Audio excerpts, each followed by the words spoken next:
नमस्कार दोस्तों, बहुत बहुत स्वागत है आपका एनडीसी निशुल्क क्लासेस में और अभिनंदन करता हूं आप सभी का, बहुत बहुत अभिनंदन।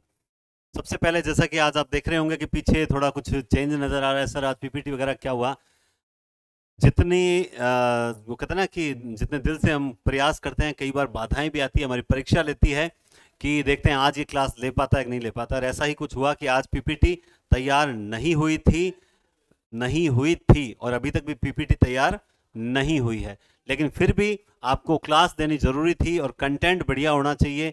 बाकी पीपीटी थंबनेल से कुछ नहीं होता, ये मैंने आप लोगों से सीखा है। तो आज की क्लास है द्वितीय श्रेणी अध्यापक प्रश्न पत्र। आज हम छठा प्रश्न पत्र करने जा रहे हैं और 150 वही प्रश्न है। विजय सुनिश्चित है, ये मेरा एक आदर्श वाक्य है, तो हम आज विजय सुनिश्चित करेंगे। तो इसी के साथ आप देख सकते हैं आपके आज आपको इसी तरह से हैंडल करना होगा। एक पेपर के माध्यम से ही मैं आपको पीडीएफ जो है वो अपलोड करूंगा ना, उसी पीडीएफ के। तो बिल्कुल आपको इसमें अच्छे से दिख भी रहा है, ठीक है। फिर भी मैं थोड़ा सा और जूम कर देता हूं, ठीक है। हाँ जी, आज थोड़ा सा आपको कॉपरेट करना पड़ेगा। उम्मीद करता हूं आप करबद्ध होकर, उम्मीद करता हूं और प्रणाम करता हूं कि आप कॉपरेट करें। वैसे मैंने प्रयास किया है, फ़ॉन्ट साइज थोड़ा बड़ा रखा है ताकि आपको दिक्कत नहीं आए, ठीक है। और डिस्क्रिप्शन में टेलीग्राम लिंक ऊपर भी, मैंने आप लाइव देख रहे हो तो सबसे ऊपर टॉप कमेंट पे टेलीग्राम लिंक आ रखा है, उसे ज्वाइन करें। मैं नेक्स्ट क्लास का जो टॉपिक है वो भी अपलोड करूंगा। साथ में एक बात और बता दूं, कल का जो टेस्ट होगा वो अब तक का सबसे सुपर टेस्ट होगा। सर ऐसा क्या है उस टेस्ट में, उसके बारे में बता दूं मैं पहले। हाँ मुझे पता है सबका दिमाग यही है ना। लो मैं हटा देता हूं एक बार, सब पेपर पे पीछे देख रहे हैं और आंसर देने शुरू कर रहे हैं। अब मुझे ध्यान से सुनेंगे 2 मिनट के लिए। सबसे पहले तो लाइक और शेयर आपका जो स्टेटस जरूर लगाएं क्लास का। क्यों लगाएं? क्योंकि आप लोगों की बनस्पत मेरे पास ऐसे मैसेज, ऐसे कॉल्स आ रहे हैं जिनमें कह रहे हैं सर हमने अब पता चला है, सर आपके पेपर बहुत अच्छे हैं, सर 2-4 क्वेश्चन में थोड़ा डाउट है, क्लियर कर देना। बिल्कुल मैं क्लियर कर दूंगा, ठीक है। तो बहुत बहुत धन्यवाद आप सभी का। कल का टेस्ट जबरदस्त कैसे है वो बता दूं। कल जो टेस्ट होगा उसमें मैं आदिकाल, भक्तिकाल, रीतिकाल, इन तीनों कालों के बढ़िया प्रश्न लेकर आऊंगा जो पिछले पेपर्स में नहीं आए। ऐसे प्रश्न जो अब तक नहीं पूछे गए, उनमें मेरा फोकस कहां रहेगा, आप भी वहीं से पढ़िएगा क्योंकि एग्जामिनर आरपीएससी का भी फोकस वहीं रहेगा। फोकस रहेगा दोस्तों, जैसे एक तो आदिकाल के अंदर काल विभाजन, ठीक है। दूसरा फोकस कहां रहेगा, आदिकाल का जो नामकरण है, ठीक है, काल विभाजन पर, नामकरण पर रहेगा। तीसरा एक आदि पुस्तक पर, ठीक है। और उसके बाद में जो रासो हैं, तो रासो रचनाओं के बारे में कोई कथन वगैरह से संबंधित। और उसके बाद लास्ट में आते हैं अपने जो ये क्या कहते हैं उसे, रोड़ा कवि और जो है ना अपने बोल गए अमीर खुसरो वगैरह। तो ये जो लास्ट में 4-5 कवि होते हैं जो लौकिक साहित्य जिसे बोलते हैं, आदिकालीन स्वतंत्र साहित्य जिसे बोलते हैं, वहां पर फोकस रखें। भक्ति काल में देखो तो वाद जितने भी है, तुलसी सूर पर विशेष फोकस रखें, नंदास की रचनाओं पर विशेष फोकस रखें। क्वेश्चंस अप्लाइड होंगे। अब तक का सबसे कठिन पेपर होगा कल, जो आपका मनोबल नहीं तोड़ेगा, बल्कि आप ढंग से पढ़ के आना, आपको आनंद आ जाएगा पेपर करने में। क्यों? क्योंकि कुछ स्टूडेंट बोले सर थोड़ा स्तरीय पेपर ये सारे स्तर ही हैं, आरपीएससी के स्तर के पेपर हैं, आप लोगों को स्तर अलग होगा, मेरा स्तर अलग है, तो थोड़ा सा वो कोई बात नहीं। देखो मैं सबके अनुसार नहीं चल सकता, मैं एक एक क्वेश्चन छांट के बना रहा हूँ, एक रात में एक ही पेपर बनता है मेरे से, यूं मान लीजिए आप। तो बढ़िया पेपर तैयार करेंगे कल। क्लास जरूर तैयारी करके आए, क्लास में बहुत आनंद आएगा कल। लेकिन इसका मतलब आज आनंद नहीं है, नहीं, आज का क्वेश्चन देख के होश उड़ जाएंगे आपके। चलिए, तो हम मां सरस्वती का नाम लेकर वंदे वाणी विनायके, और हम स्टार्ट करते हैं आज की क्लास। लेकिन उससे पहले कल की क्लास में जो कुछ डाउट्स थे, हाँ, प्रश्न नंबर 145 आपके पास, अगर पेपर आपने प्रिंट निकाल रखा है तो अच्छी बात है। प्रश्न नंबर 145 था, मैं बता देता हूं। किस रचना को कामायनी की श्रद्धा का पूर्व संस्करण कहा जाता है? वो रचना उर्वशी नहीं है, बल्कि वो रचना जो है वो है प्रेम पथिक। वो रचना कौन सी है? प्रेम पथिक रचना है। एक तो 145 में डाउट था और वो रियली गलत बताया गया था। वो प्रेम पथिक रचना है जिसमें कामायनी का श्रद्धा का पूर्व संस्करण बताया गया है। 2 नंबर क्वेश्चन, 122 नंबर क्वेश्चन था, उसमें मुझे कोई दिक्कत नजर नहीं आ रही है, वो एकदम सही है। जो आपके डाउट्स है मैं उन पर बात कर रहा हूं। एक स्टूडेंट्स ने कमेंट किया था कि 50, हाँ, वो 8 नंबर क्वेश्चन, वो स्वप्न अलका ने ही देखा था। वो स्वप्न अलका ने ही देखा था और सुंदरी ने उससे पूछा था कि तू क्या ऐसे ऐसे स्वप्न देखती है, मैंने खुद ने कल जाके पढ़ा है। तो वो बिल्कुल आपको सही बताया था मैंने कि अलका ने वो स्वप्न देखा था। कौन सा था? 8 नंबर में बताता हूं आपको। 8 नंबर था, नहीं 8 नंबर नहीं था, कितने नंबर था भाई वो? 81 नंबर था क्या? तभी देखते हैं।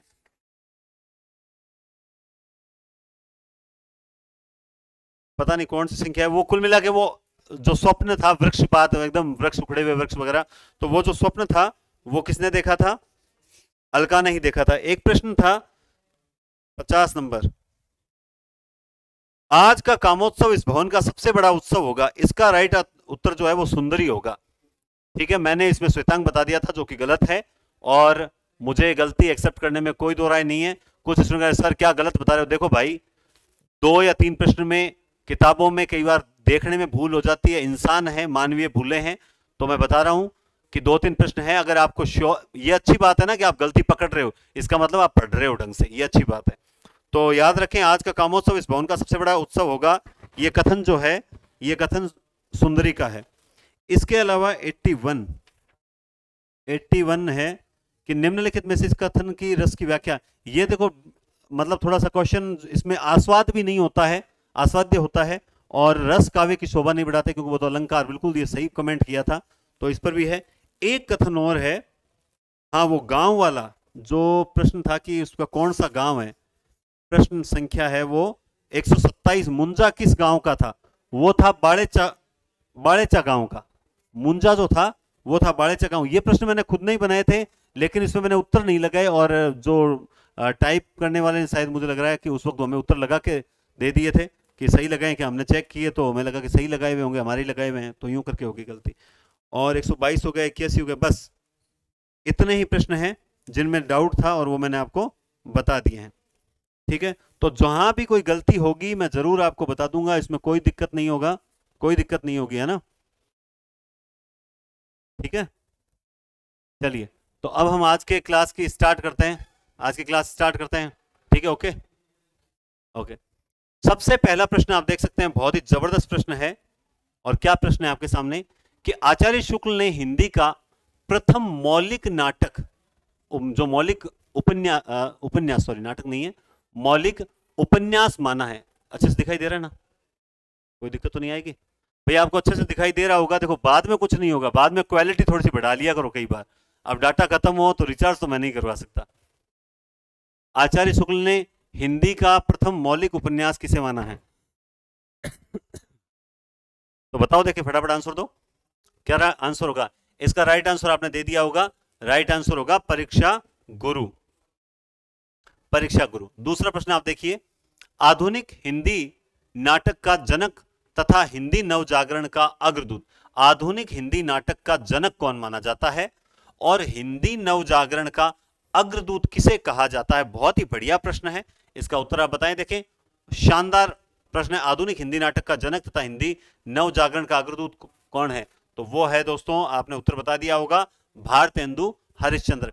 मैं इस तरीके से चलूंगा आज, ठीक है, उसमें कोई दिक्कत नहीं होगी, प्रश्न तो है ही आपके सामने, यही पीडीएफ में अपलोड कर दूंगा, तो कोई दिक्कत नहीं आएगी। ठीक है, उसके बाद देखिए आप, निम्नलिखित में से भारतेंदु का अनुदित नाटक है, निम्नलिखित में से भारतेंदु का अनुदित नाटक है, कौन सा है? यानी 3 मौलिक हैं, एक अनुदित है, 3 मौलिक है और एक अनुदित है, तो इनमें से कौन सा अनुदित है, कौन सा? तो इसके लिए जो 2 ट्रिक बता रखी है, जिसमें कुछ स्टूडेंट्स ने उस दिन बोला था कि सर मौलिक आपने 8 बताए हैं जबकि मौलिक 9 होते हैं। देखिए, रामचंद्र शुक्ल ने तो मतलब जो सत्य भारत जो नाटक है, सत्य है ना, सत्य भारत है ना, सत्य हरिश्चंद्र है कि सत्य भारत है? वो ट्रिक में हमारे सत्य भारती है, ट्रिक के अनुसार। तो वो रामचंद्र शुक्ल अनुदित को मौलिक मानते हैं, इस कारण से ये दिक्कत आती है, तो वो बताया वो गलत नहीं है। फिलहाल हमें ये देखना है निम्नलिखित में से भारतेंदु का अनुदित नाटक है कौन सा? तो इसमें देखिए ये अनुदित नाटक है, बाकी ये तीनों के तीनों जो हैं मौलिक नाटकों की श्रेणी में आते हैं। अगला प्रश्न है कि 2 या 2 से अधिक शिक्षण मिलकर किस विधि में अध्ययन करवाते हैं? बहुत ही बढ़िया प्रश्न है।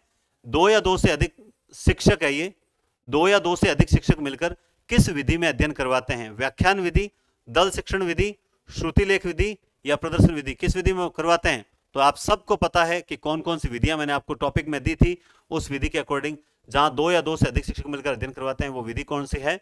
वो विधि है दल शिक्षण विधि, दल शिक्षण विधि। क्लियर है? आगे चलते हैं। हाँ, अगला देखिए, निम्नलिखित में से किसके उपन्यासों को पढ़ने के लिए बहुत से अहिंदी भाषियों ने हिंदी सीखी थी? मतलब एक व्यक्ति जिसने इतने शानदार उपन्यास लिखे और इतना उपन्यासों में ट्विस्ट पैदा किया कि उसके उपन्यासों को पढ़ने के लिए लोगों ने हिंदी सीखी, वो व्यक्ति कौन था? तो जल्दी से बताओ दोस्तों, इसमें गोपाल राम गहमरी, किशोरीलाल गोस्वामी, लज्जाराम या देवकी नंदन खत्री, कौन था इसमें से? इसमें से देवकी नंदन खत्री था।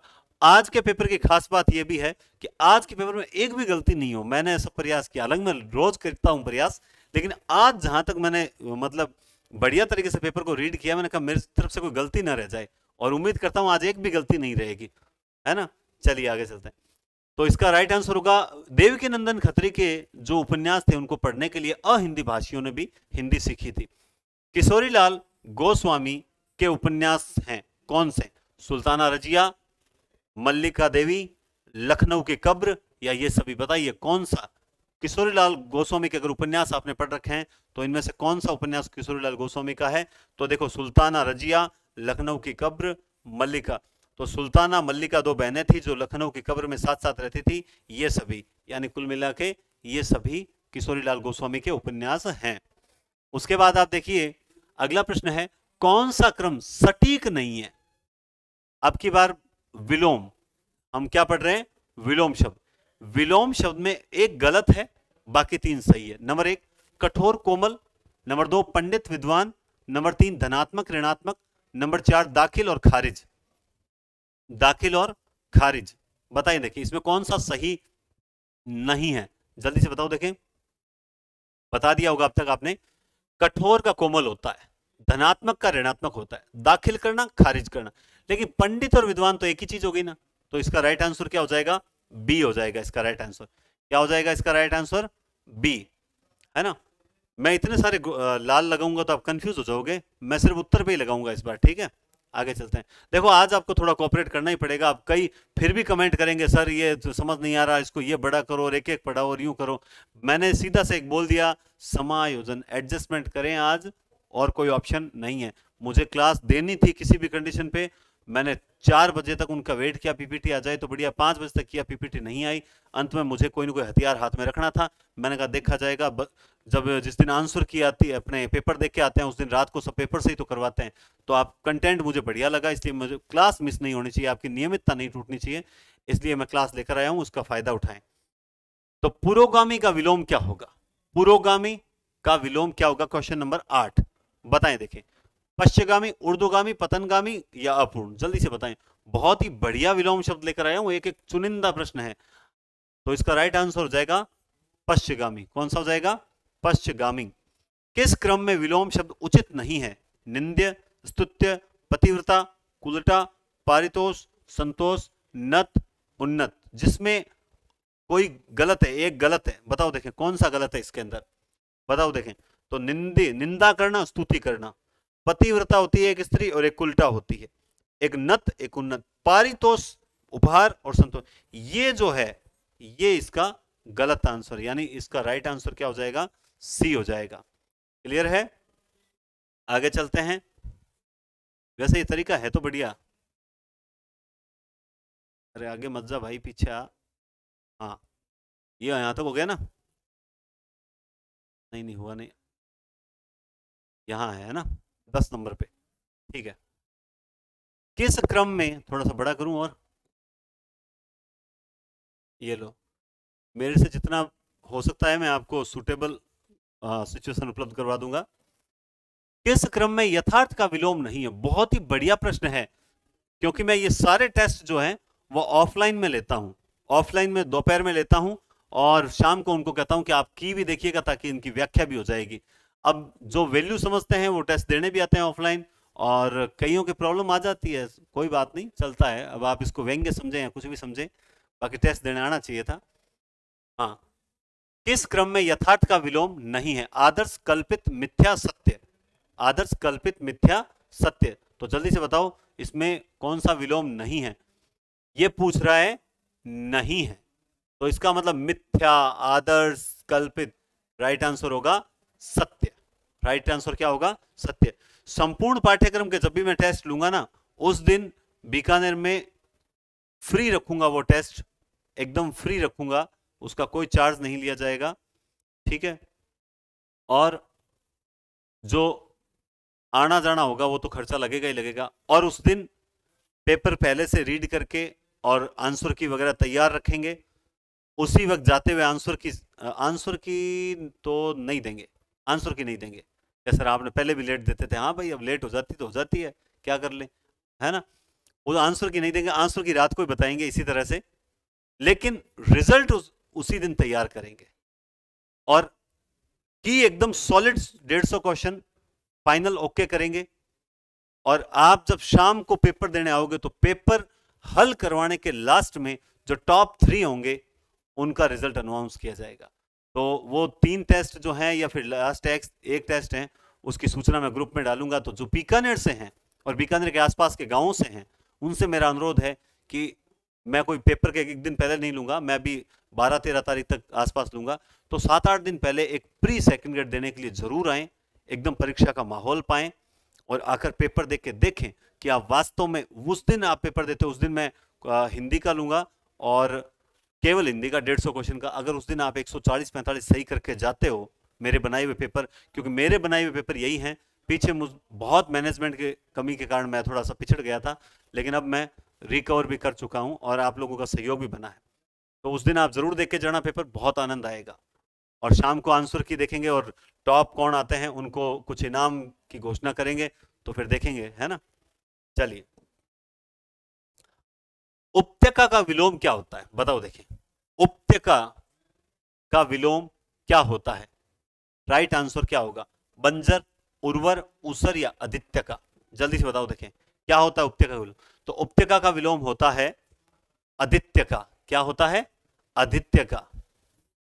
किस शब्द के सामने उसके अर्थ का सही विपरीतार्थक शब्द नहीं है? मैं कहता हूं 1 नंबर प्रश्न है ये, 1 नंबर, वेरी वेरी इंपॉर्टेंट प्रश्न है। कैसे? क्योंकि इसमें मात खाए बिना रहता ही नहीं है आदमी। आदमी मात खाए बिना रह ही नहीं सकता, गारंटेड है। इसका राइट आंसर रित, अलिक, निषिद्ध, विहित, जरठ, शिशुक, अमर, मृत्यु। बताएं। देखें इसका राइट आंसर क्या होगा? ठीक है, बताओ। देखें बहुत बढ़िया प्रश्न है। इसका राइट आंसर होगा बी। अब कईयों के दिमाग में, देखो एक बात बता दूं, कईयों के दिमाग में ये आए तो रित का अनृत भी होता है, कोई गलत बात नहीं, लेकिन अलीख भी होता है। अमर का मृत्यु नहीं होता साहब, अमर का होता है मर्त्य। मृत्यु नहीं होता, मर्त्य होता है। आप किताबों में देखोगे तो ये शब्द लिखेगा मिलेगा, लेकिन मृत्यु नहीं मिलेगा। इस कारण से ये प्रश्न बहुत जबरदस्त है। आगे चलते हैं, आगे चलते हैं। देखिए, हाँ, यहां पर आना है 15 नंबर पे अपन बराबर। चिंता मत करो, मैं सारे करवा दूंगा। किसी विधि द्वारा, यानी किस विधि द्वारा कम अवधि में पाठ्यक्रम पूरा किया जा सकता है? यानी बहुत कम समय लगता है और पाठ्यक्रम फटाफट पूरा किया जा सकता है। वो विधि कौन सी है जिसको हम कॉलेजों में ज्यादा अप्लाई करते हैं? और आपके आज मैंने टॉपिक जो दे रखा था उसमें कौन सी विधि दे रखी थी आप सबको बताइए। दल शिक्षण, श्रुति लेख, व्याख्यान या इकाई विधि।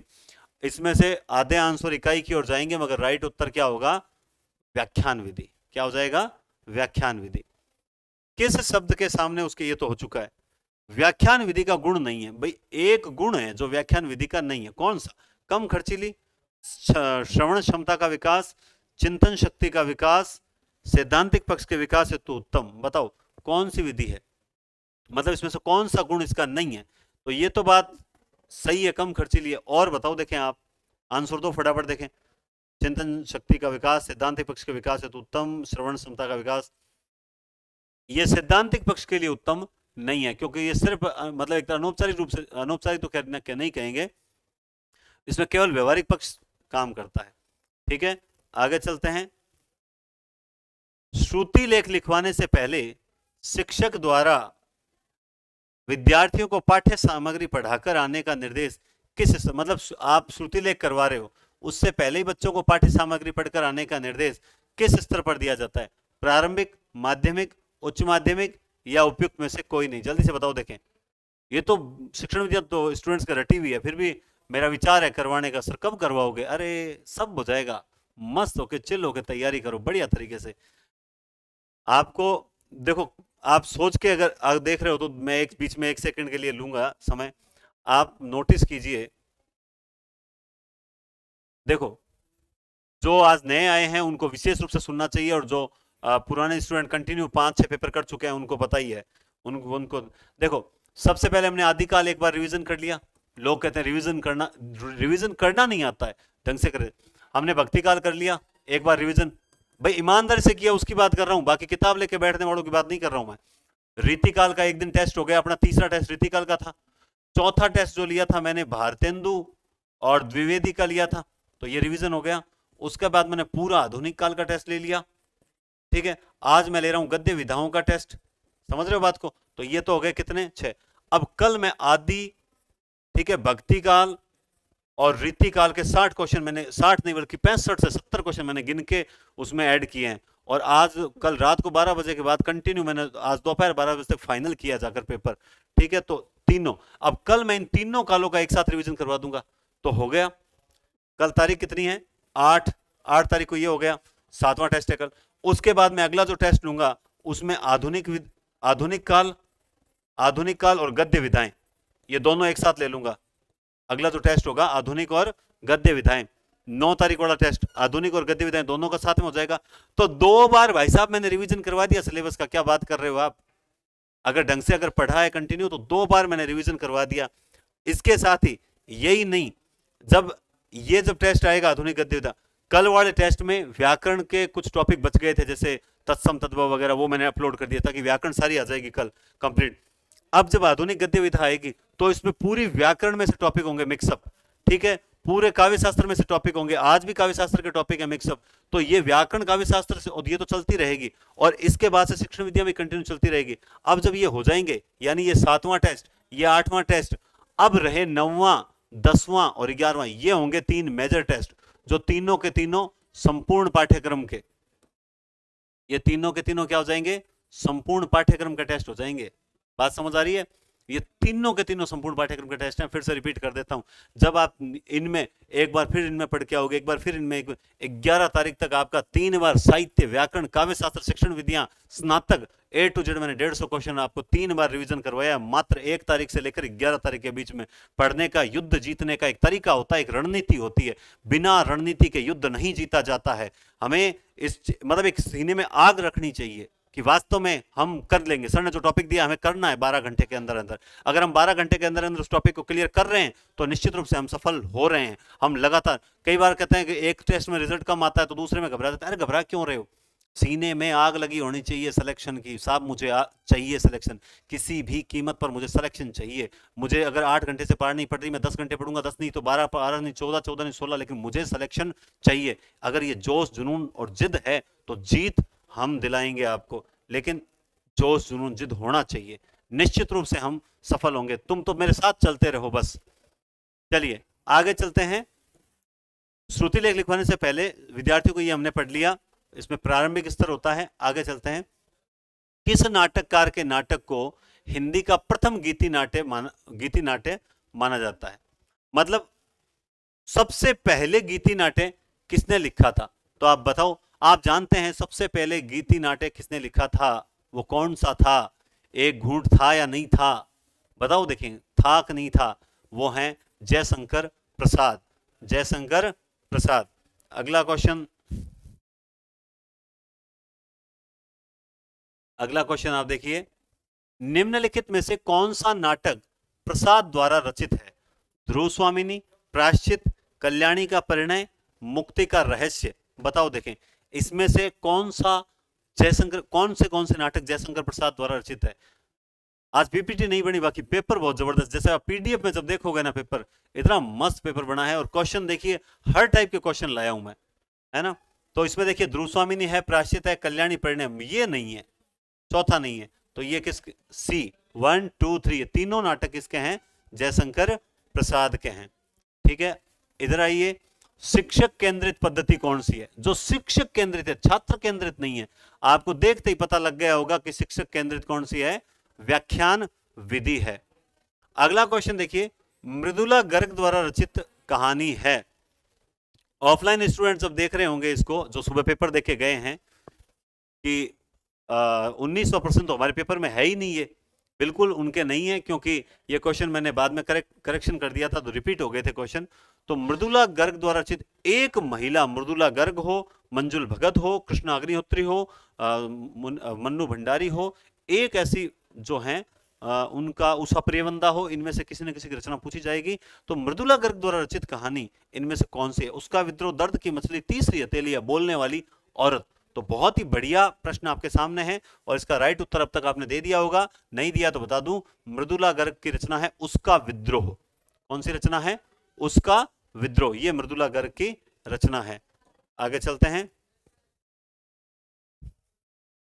20 नंबर क्वेश्चन। 20 नंबर क्वेश्चन है कि दहेज प्रथा, जल्दबाजी मत करना आंसर देने में, ध्यान से सुन लेना, मुझे पता है जल्दबाजी गलत कर दोगे। ये बहुत सरल प्रश्न है, बहुत कठिन है, सरल भी है कठिन भी है। कैसे? दहेज प्रथा, कुलीनता का प्रश्न, पत्नी का स्थान जैसी विवाह से जुड़ी समस्याओं को प्रेमचंद ने किस उपन्यास में उठाया है? समझ गए? तो आप देख लीजिए, दहेज प्रथा है, कुलीनता है, पत्नी का स्थान जैसे विवाह जैसी जुड़ी समस्याओं को प्रेमचंद ने किस उपन्यास में उठाया है? बताओ, देखें किस उपन्यास में। तो आप में से कईयों ने निर्मला आंसर दे दिया होगा अब तक, बिल्कुल आप लोगों ने एकदम गलत आंसर दिया है, क्योंकि इसका राइट आंसर होगा दोस्तों सेवा सदन। कौन सा आंसर होगा? सेवा सदन। समझ गए बात को? मैंने कहा था ना जल्दबाजी मत कर देना। निर्मला के अंदर एक नारी, मतलब एक अनमेल विवाह, मोस्टली केंद्र बिंदु क्या है निर्मला का? अनमेल विवाह है, और यहां पर आपको अनमेल विवाह नहीं बोला है। समझ गए ना बात को? ध्यान रखना। निरपेक्ष का सही विलोम क्या होगा? निरपेक्ष, निरपेक्ष का सही विलोम क्या होगा? तो निरपेक्ष का तो आप सबने यही कर दिया होगा फटाक से देखते ही, सापेक्ष, और ये बिल्कुल सही किया आपने। अगला क्वेश्चन है, नूतन शब्द का विपरीतार्थिक शब्द क्या है? नूतन, नूतन यानी नया, और इनमें से कौन सा शब्द है जो पुरातन की ओर जाता है? अच्छा सॉरी, पुराने की ओर जाता है, पुरातन। राइट आंसर होगा पुरातन। अब आप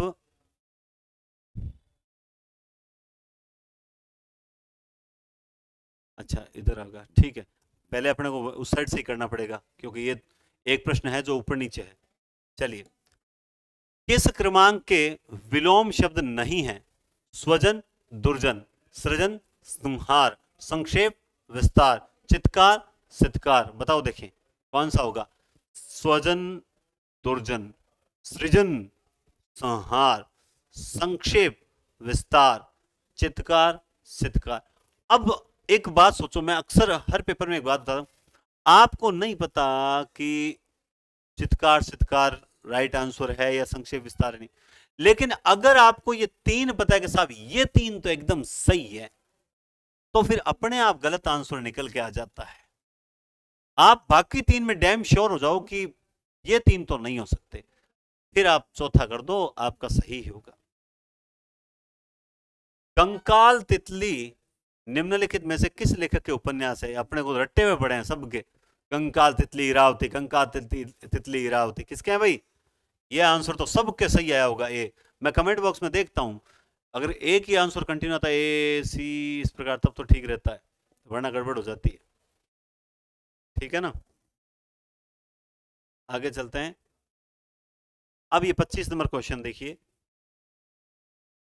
भारतेंदु के नाटकों को आरोही क्रम में सेट करना है। 101% इस टाइप का क्वेश्चन आएगा। निम्न में से अनुदित नहीं है, निम्न में से मौलिक नहीं है। भारतेंदु के अनुदित नाटकों को सही क्रम लगाओ, मौलिक नाटकों का सही क्रम लगाओ। इसके लिए आपको बहुत बढ़िया चीज मिलेगी। और आप देखो इसमें दो ऑप्शन तो आपके सामने, भारत जननी भारत दुर्दशा, अंधेर नगरी सती प्रताप, अंधेर नगरी भारत दुर्दशा भारत जननी सती प्रताप। ठीक है, तो 25 नंबर क्वेश्चन में बाकी दो ऑप्शन की जरूरत ही नहीं है, क्योंकि बाकी दो ऑप्शन ये यहां है।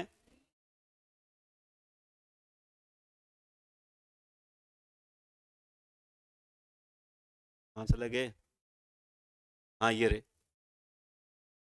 हाथ लगाते चेंज, ये रे, लेकिन ये दोनों ही नहीं है, क्योंकि 25 नंबर का तो आपको आंसर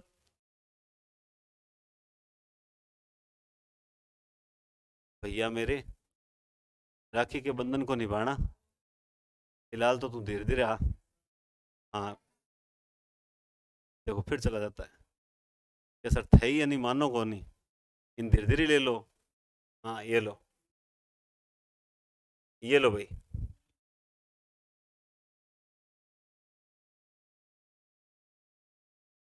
हाँ, भारतेंदु के नाटकों का आरोही क्रम है, तो इन दो में से एक आंसर है। 25वें में इन दो में से आंसर है, भारत जननी, भारत दुर्दशा, अंधेर नगरी और सती प्रताप। बताओ देखे कौन सा होगा। तो इसका राइट आंसर होगा बी करूं या ए। सबको पता है कि सबसे पहले भारत जननी, भारत दुर्दशा, फिर अंधेर नगरी आएगा, फिर सती प्रताप आएगा, है ना।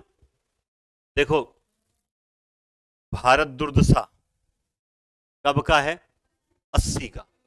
भारत दुर्दशा 80 का है। भारत दुर्दशा किसने की, 80 ने की, हमने की, है ना। तो 80 इस तरीके से सेट कर लो, गलत होगा ही नहीं। सारे सन मैं आपको सेट करवा दूंगा। बोला सर कब करवा दोगे। शॉर्ट्स वीडियो आपको लगभग आज 2 बन गए, 2 और बन जाएंगे। छोटे छोटे वीडियो तार सप्तक का, प्रमाणिक का और एक ही अनुदित और मौलिक नाटकों का, इनके छोटे छोटे वीडियो बनाए हैं। वो आपको मैं ग्रुप में टेलीग्राम चैनल पे डाल दूंगा, उसको देख लेना, तो कि आपको सन भी याद हो जाएंगे, वरना सन भी याद नहीं होते। इस टाइप का क्वेश्चन आएगा तब मेरे वाले वीडियो आपको रामबाण लगेंगे, ठीक है ना। हाँ जी, चलिए अब आप देखिए।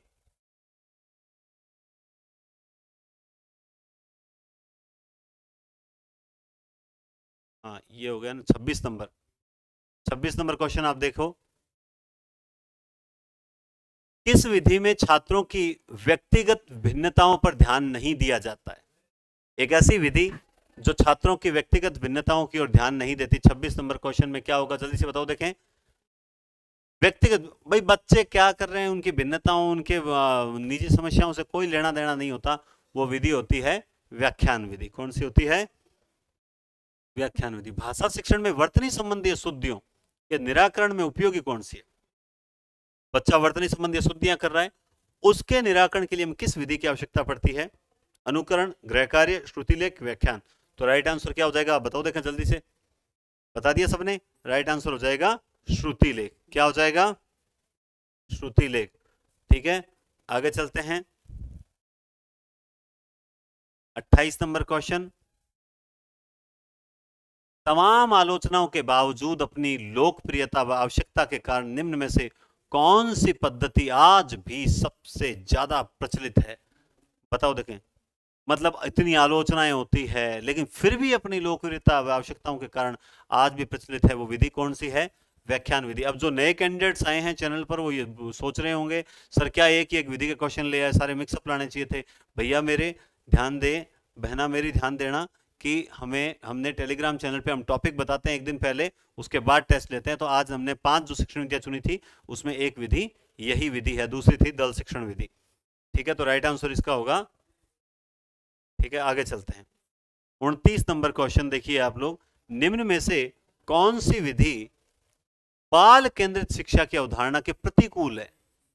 भाई शिक्षा कैसी होनी चाहिए, बाल केंद्रित, लेकिन एक विधि है जो बाल केंद्रित नहीं है। इस प्रश्न के माध्यम से कहना चाहता है जो विधि बाल केंद्रित शिक्षा के अवधारणा के प्रतिकूल है, और वो विधि कौन सी है, वो विधि कौन सी है जल्दी से बताओ देखें।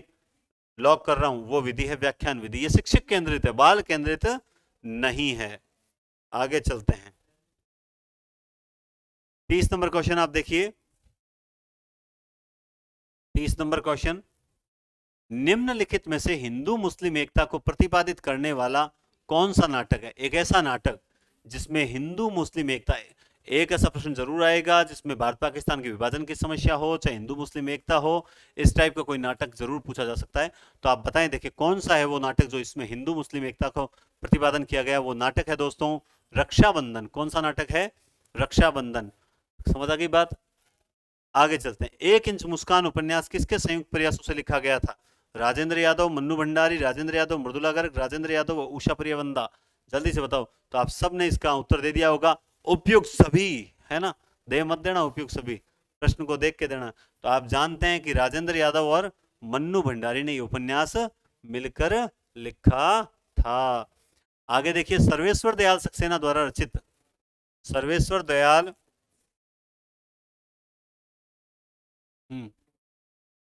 सर्वेश्वर दयाल सक्सेना द्वारा रचित नाटक है। भाई कौन सा नाटक है जो सर्वेश्वर दयाल सक्सेना ने रचा था? नंबर 1 बकरी, नंबर 2 लड़ाई, कल भात आएगा इसलिए बकरी ने लड़ाई कर ली, कल भात आएगा इसलिए बकरी ने लड़ाई कर ली, है ना। और किससे? सर्व से, सबसे लड़ाई कर ली, कल भात आएगा इसलिए बकरी ने लड़ाई कर ली, सबसे लड़ाई कर ली। बताओ देखें इसमें कौन सा होगा? तो इसमें आप जानते हैं राइट आंसर हो जाएगा उपयुक्त सभी। कौन सा हो जाएगा? उपयुक्त सभी। निबंध संग्रह साहित्य सुमन के लेखक कौन है? 37 नंबर क्वेश्चन, निम्नलिखित में से साहित्य सुमन के लेखक कौन हैं? अब आपने बहुत से ये क्या है, हाँ साहित्य सुमन निबंध संग्रह, आपने बहुत से पढ़ रखे होंगे लेकिन आपने इसको इग्नोर कर दिया होगा। और मुझे ये लगता है कि ये जिसको पता है उसको बाल कृष्ण भट्ट की सारी रचनाएं पता है। तो आपको मैंने उत्तर बता दिया, इसका उत्तर क्या हो जाएगा? बाल कृष्ण भट्ट। बिल्कुल इसका उत्तर क्या हो जाएगा? बाल कृष्ण भट्ट। आगे चलते हैं। हाँ, झूठा सच। कौन सा सच? झूठा सच है, झूठा मगर है सच। इस उपन्यास के केंद्र में क्या है? यानी ये उपन्यास जो है वो किस चीज को केंद्र में रखकर लिखा गया है? तो अभी मैंने थोड़ी देर पहले एक नाम लिया है और वो नाम है जयदेवपुरी कनक तारा नहीं है, बल्कि वो नाम क्या है? विभाजन की त्रासदी को लेकर लिखा गया है झूठा सच। अरे रट लिया होगा धर्मवीर भारती की रचना को, सूरज का 7वां घोड़ा। जब आरोप पढ़ते थे तो ये 2 आती थी, धर्मवीर भारती की इस पर मूवी बन चुकी है, इस पर सीरियल बन रहा है ना। तो ये इसकी रचना है सूरज का 7वां घोड़ा, धर्मवीर भारती की। इनमें से कौन सा इला चंद्र जोशी का उपन्यास है? 3 नहीं है, 1 है। बताओ देखें इला चंद्र जोशी का उपन्यास कौन सा है? जल्दी से बताओ देखें।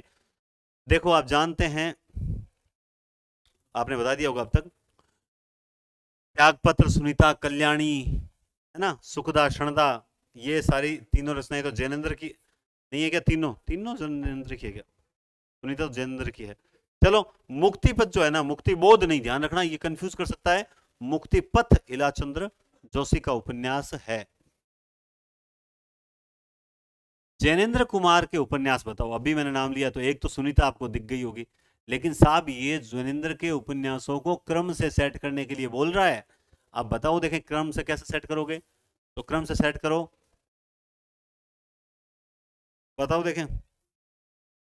मेरी तो ट्रिक है, परखा सुनीता को गया त्यागपत्र कल्याणी ने दिया, परखा सुनीता को गया त्यागपत्र कल्याणी ने दिया। यानी यहां एक रचना और आती है अगर क्रम में वो दी नहीं है, त्यागपत्र, परखा सुनीता को गया त्यागपत्र कल्याणी ने दिया, परखा सुनीता को गया त्यागपत्र कल्याणी ने दिया, और दशार्क, ये इनका सही क्रम होगा सी। उसके बाद देखिए, जीवनी तथा आत्मकथा लिखनी, अगर शिक्षण करवाना है बच्चों को, जीवनी पढ़ानी है या आत्मकथा पढ़ानी है, तो वहां पर हमें कौन सी विधि काम में लेनी होगी? जीवनी आत्मकथा बताने के लिए सबसे श्रेष्ठ विधि जो होती है दोस्तों, वो कौन सी होती है? जल्दी से बताओ देखें। वो होती है व्याख्यान विधि। कौन सी विधि होती है? व्याख्यान विधि।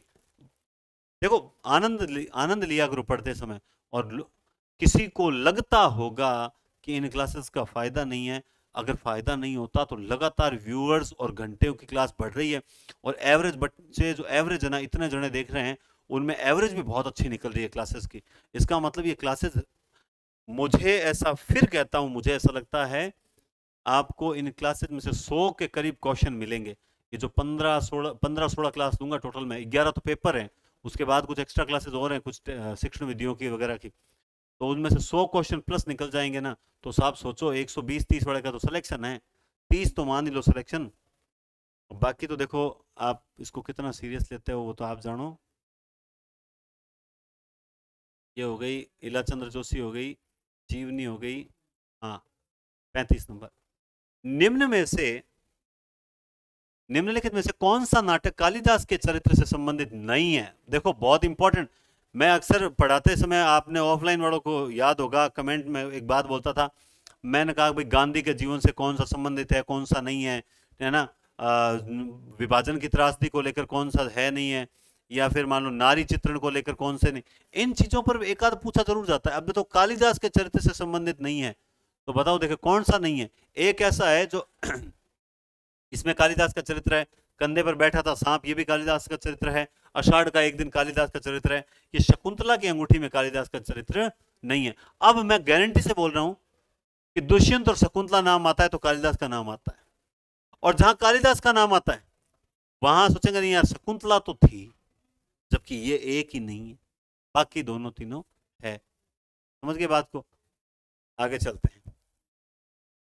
अच्छा इस साइड रह गया एक क्वेश्चन, साइड रह गया, हाँ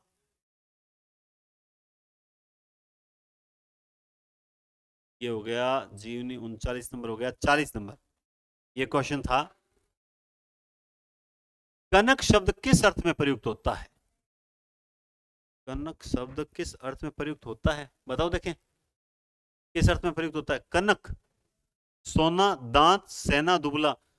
सबको पता है कनक कनकते 100 गुनी, मादकता अधिकाय, वो खाए बोराय जग, है ना? सबको राग से आता है कि नहीं आता है?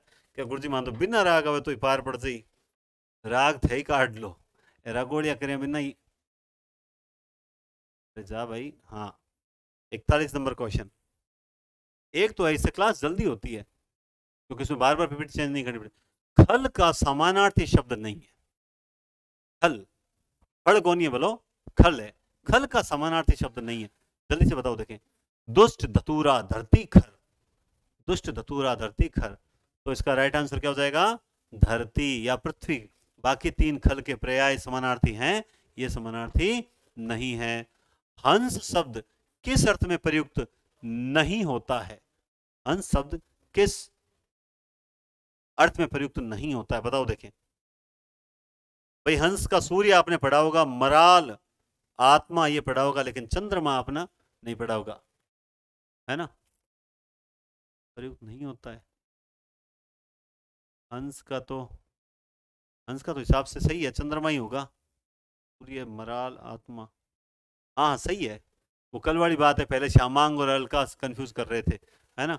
चलो कोई दिक्कत नहीं है। कौन सा था? हाँ, केस क्रमांक का शब्द प्रस्तर का पर्यायवाची नहीं है, मतलब तीन प्रस्तर के पर्यायवाची है, इसमें से एक नहीं है, बताओ देखें कौन सा, बताओ देखें कौन सा।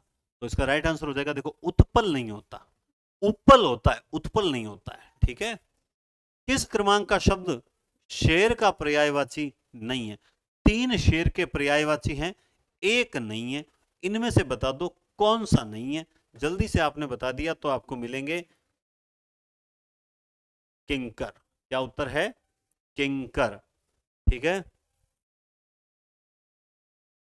किंकर। आगे चलते हैं। हाँ, आम सभा सत्र की कमियों को दूर किया जाता है। भाई आम सभा सत्र जो रेगुलर सत्र होते हैं उनमें कुछ कमियां रह जाती है, उनको दूर करने के लिए हमें कौन क्या चाहिए? वापस आम सभा सत्र चाहिए, लघु सभा चाहिए, प्रयोगशाला या उपयुक्त सभी? उपयुक्त सभी देखते ही तो टूट पड़ो दोस्तों, उपयुक्त नहीं, लघु सभा सत्र। कौन सा होगा? लघु सभा सत्र।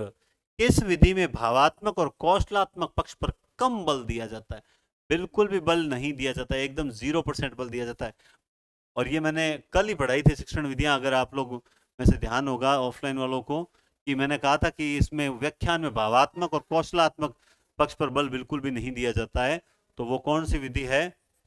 व्याख्यान विधि है। कौन सी विधि है? व्याख्यान विधि। किस क्रमांक का शब्द हाथी का पर्यायवाची नहीं है? वो शेर गया, अब एक इनमें से हाथी नहीं है, बताओ। कुंजर गज हस्तिनाहर, बताओ कौन सा नहीं है? तो बताएं जल्दी से। वो है नाहर, नाहर शेर को कहते हैं।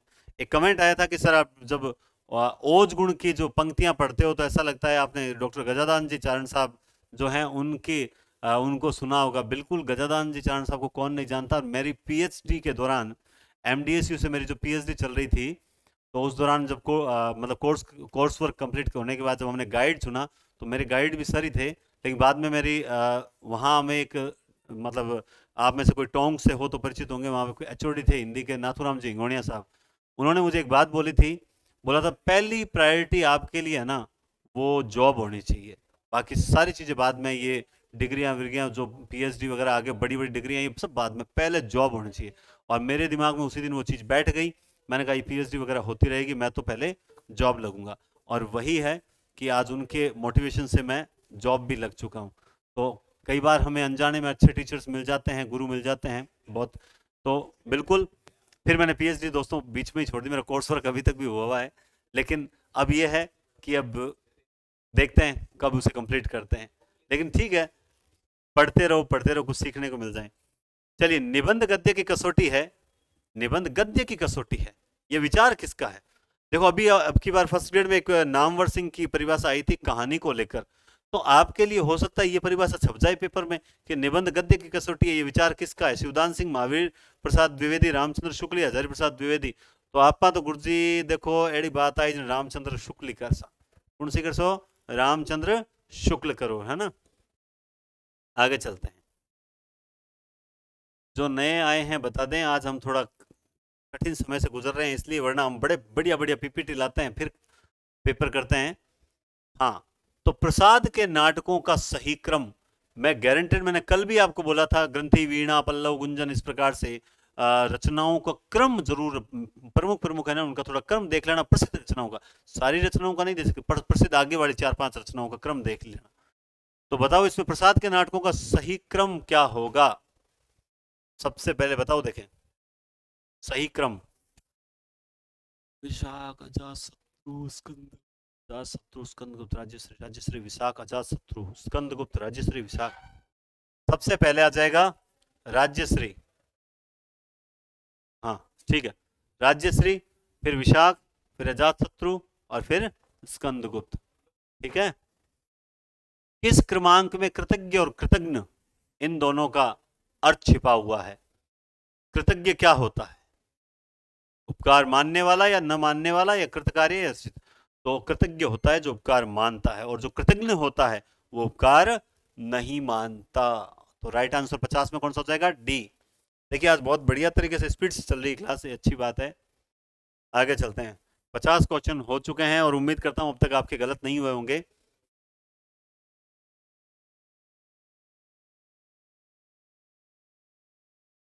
हाँ, दुलाई वाली कहानी को प्रथम कहानी मानने वाले कौन है? यानी ये जो एक कहानी है और बहुत प्रसिद्ध कहानी है, इसको प्रथम कहानी मानने वाले कहानीकार कौन है? राम दुलारे वाजपेयी, राय कृष्णदास, राम कृष्णदास या फिर श्याम कृष्णदास? बताओ, देखें दुलाई वाली कहानी को प्रथम कहानी मानने वाले कौन है? बताओ, देखें जल्दी से। तो दुलाई वाली कहानी को प्रथम कहानी मानने वाले व्यक्ति हैं राय कृष्ण दास। लेकिन ये इससे भी ज्यादा एक इंपॉर्टेंट बात यह है कि अगर आपसे पूछ लिया जाए कि दुलाई वाली कहानी है किसकी, तो आप बताओ जल्दी से, कमेंट बॉक्स में बताओ दुलाई वाली कहानी है किसकी। तो आप किताबों में पढ़ोगे बंग महिला, क्या पढ़ोगे? बंग महिला। लेकिन अगर इसका नाम आ जाए तो इसका नाम है राजेंद्र बाला घोष। बंग महिला नाम से जो प्रसिद्ध हैं उनका नाम है राजेंद्र बाला घोष। आगे चलते हैं, निम्नलिखित में से किसे हिंदी की पहली कहानी माना जाता है? बताओ, देखें 52 नंबर क्वेश्चन, हिंदी की पहली कहानी किसे माना जाता है? इंदुमती रानी केतकी की कहानी, दुलाई वाली या उनमें चरित? अब ये तो राय कृष्णदास ने मानी है, केतकी की कहानी का दूसरा नाम क्या है? उदयभान चरित है, एक नहीं है, या वो कुछ और था? ठीक है, तो इसकी पहली कहानी कौन सी है? उदय इंदुमती। मुंशी प्रेमचंद जी का कौन सी कहानी संग्रह अंग्रेजी सरकार द्वारा जब्त कर लिया गया था? सबको पता है, कोई गलत नहीं करेगा। कौन सा कहानी संग्रह है जो जब्त कर लिया गया था? वो है सोजे वतन। सोजे वतन,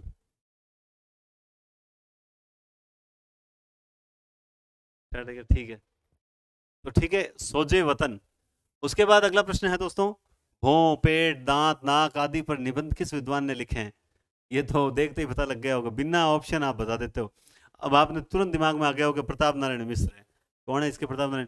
जिस तरीके से आपको ये पता है प्रताप नारायण मिश्र, जिस तरीके से आपको पता है सोजे वतन, जिस तरीके से आपको धर्मवीर भारती की रचनाएं पता है, जिस तरह से आपको सुनीता त्यागपत्र, कल्याणी, परिणय, दशार्क ये पता है, उसी तरह से आपको सारा साहित्य याद होना चाहिए, तब जाकर हम बढ़िया स्कोर कर सकते हैं और अच्छी रैंक निकाल सकते हैं।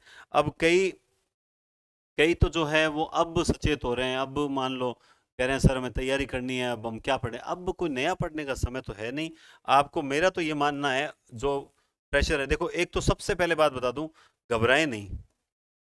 आपकी घबराहट आपकी आधी हार है ना, मन के हारे हार, मन के जीते जीत। मैं आपको अभी, मैंने थोड़ी देर पहले क्या बोला, आप ये 15 एक पेपर देख लो। देखो आपके एक के देखने से मेरे कोई लाखों करोड़ों नहीं आने वाले, बात समझे इस बात को।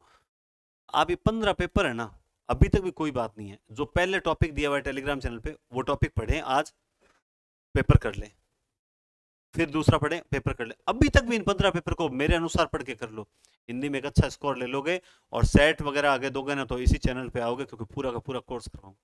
बात समझो, पूरा करते हो तो, नहीं करते हो तो आपकी इच्छा है। देखो हमारा तो काम हम कर रहे हैं। चलिए, निम्न में से अंक का अर्थ नहीं है, बताओ अंक का अर्थ नहीं है, चिन्ह, गुहा, भाग्य या गोद, इनमें से कौन सा अंक का अर्थ नहीं है? तो राइट हो जाएगा इसमें से गुहा। कौन सा जीवन का सही अनेकार्थ नहीं? ये बहुत अच्छा प्रश्न है दूसरा, ये भी मैं इंपॉर्टेंट लिखता हूं। मैंने खुद ने भी इसमें एक बार जल्दबाजी में गलती कर दी थी। बताओ देखिए, कौन जीवन का सही अनेकार्थी शब्द नहीं है? जल, प्राण, जिंदगी, वायु।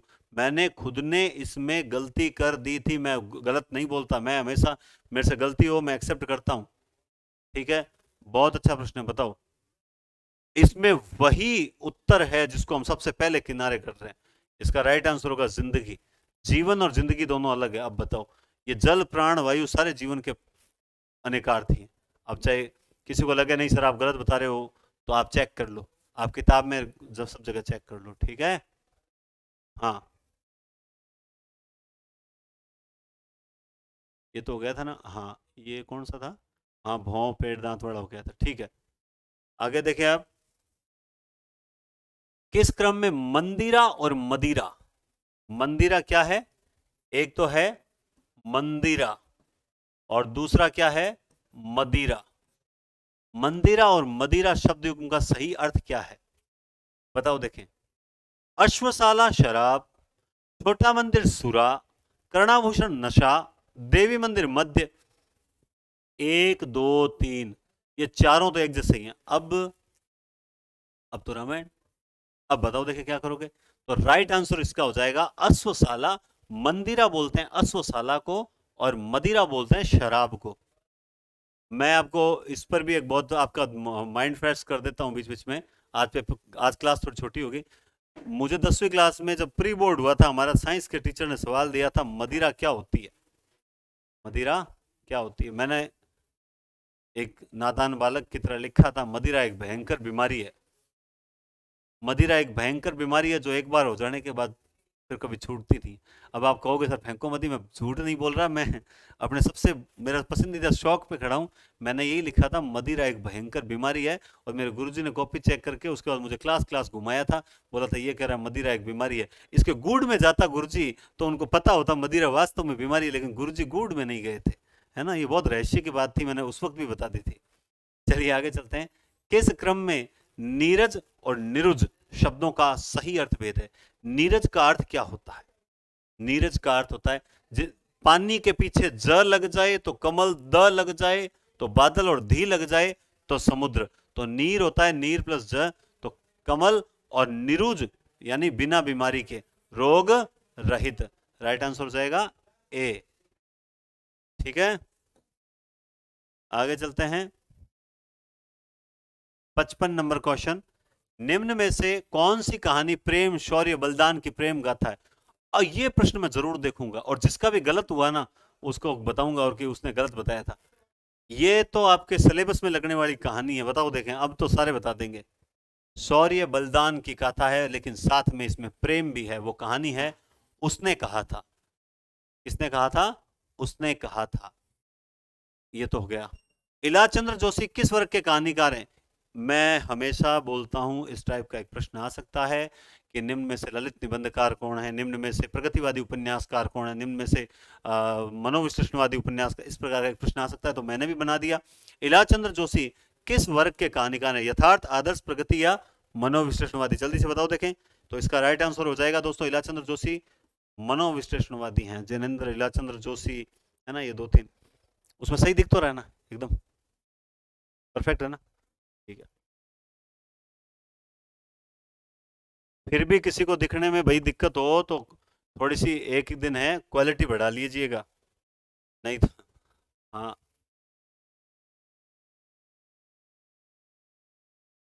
58, 59, 60 तक हो गया ना? ठीक है, चलो। नई कहानी को प्रतिष्ठा दिलाने में, नई कहानी को प्रतिष्ठा दिलाने में किसकी संपादकीय भूमिका अधिक उल्लेखनीय है? श्रीपत राय, भैरव प्रसाद गुप्त, कमलेश्वर। ये जूम ज्यादा हो रहा था, इधर शब्द कट रहे थे, तो अपने थोड़ा सही कर लिया है। वैसे मैं बोल देता हूँ पूरा प्रश्न, ऐसा कोई दिक्कत नहीं, मेरे स्टूडेंट सारे होशियार है वैसे, है ना? चलो, नई कहानी को प्रतिष्ठा दिलाने में किसके संपादक की भूमिका अधिक उल्लेखनीय है? श्रीपत राय, भैरव प्रसाद गुप्त, कमलेश्वर या मोहन मोहन राकेश? जल्दी से इसका आंसर दे दीजिए, क्योंकि ये सवाल आपको ले जाएगा सही आंसर की ओर। बताइए इसका आंसर कौन सा होगा? मोहन राकेश, कमलेश्वर, श्रीपत राय या भैरव प्रसाद गुप्त?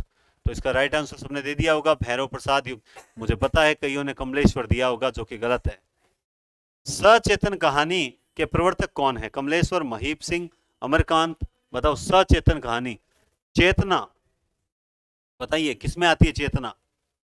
चेतन, चेतन है महेश्वर। कमलेश्वर का तो कौन सा है?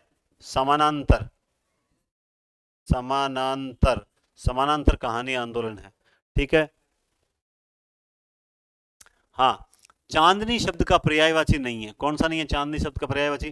ज्योत्सना, कौमुदी, चंद्रिका, शुभ्रा? जल्दी से बताओ, देखें कौन सा नहीं है चांदनी का? ज्योत्सना, कौमुदी, महोत्सव। कौमुदी महोत्सव में यही तो होता है, चांदनी का महोत्सव। चंद्रिका, तो राइट आंसर हो जाएगा शुभ्रा। पतंग शब्द का अर्थ घोतक शब्द नहीं है, कौन सा नहीं है? मतलब पतंग के 3 अर्थ हैं, एक अर्थ नहीं है। बताओ देखें, पतंग का कौन सा नहीं है? सूर्य, एक कीड़ा, उड़ाई जाने वाली गुड़ी, या पत्ता? बताओ देखें, 67 नंबर क्वेश्चन बहुत ही शानदार है।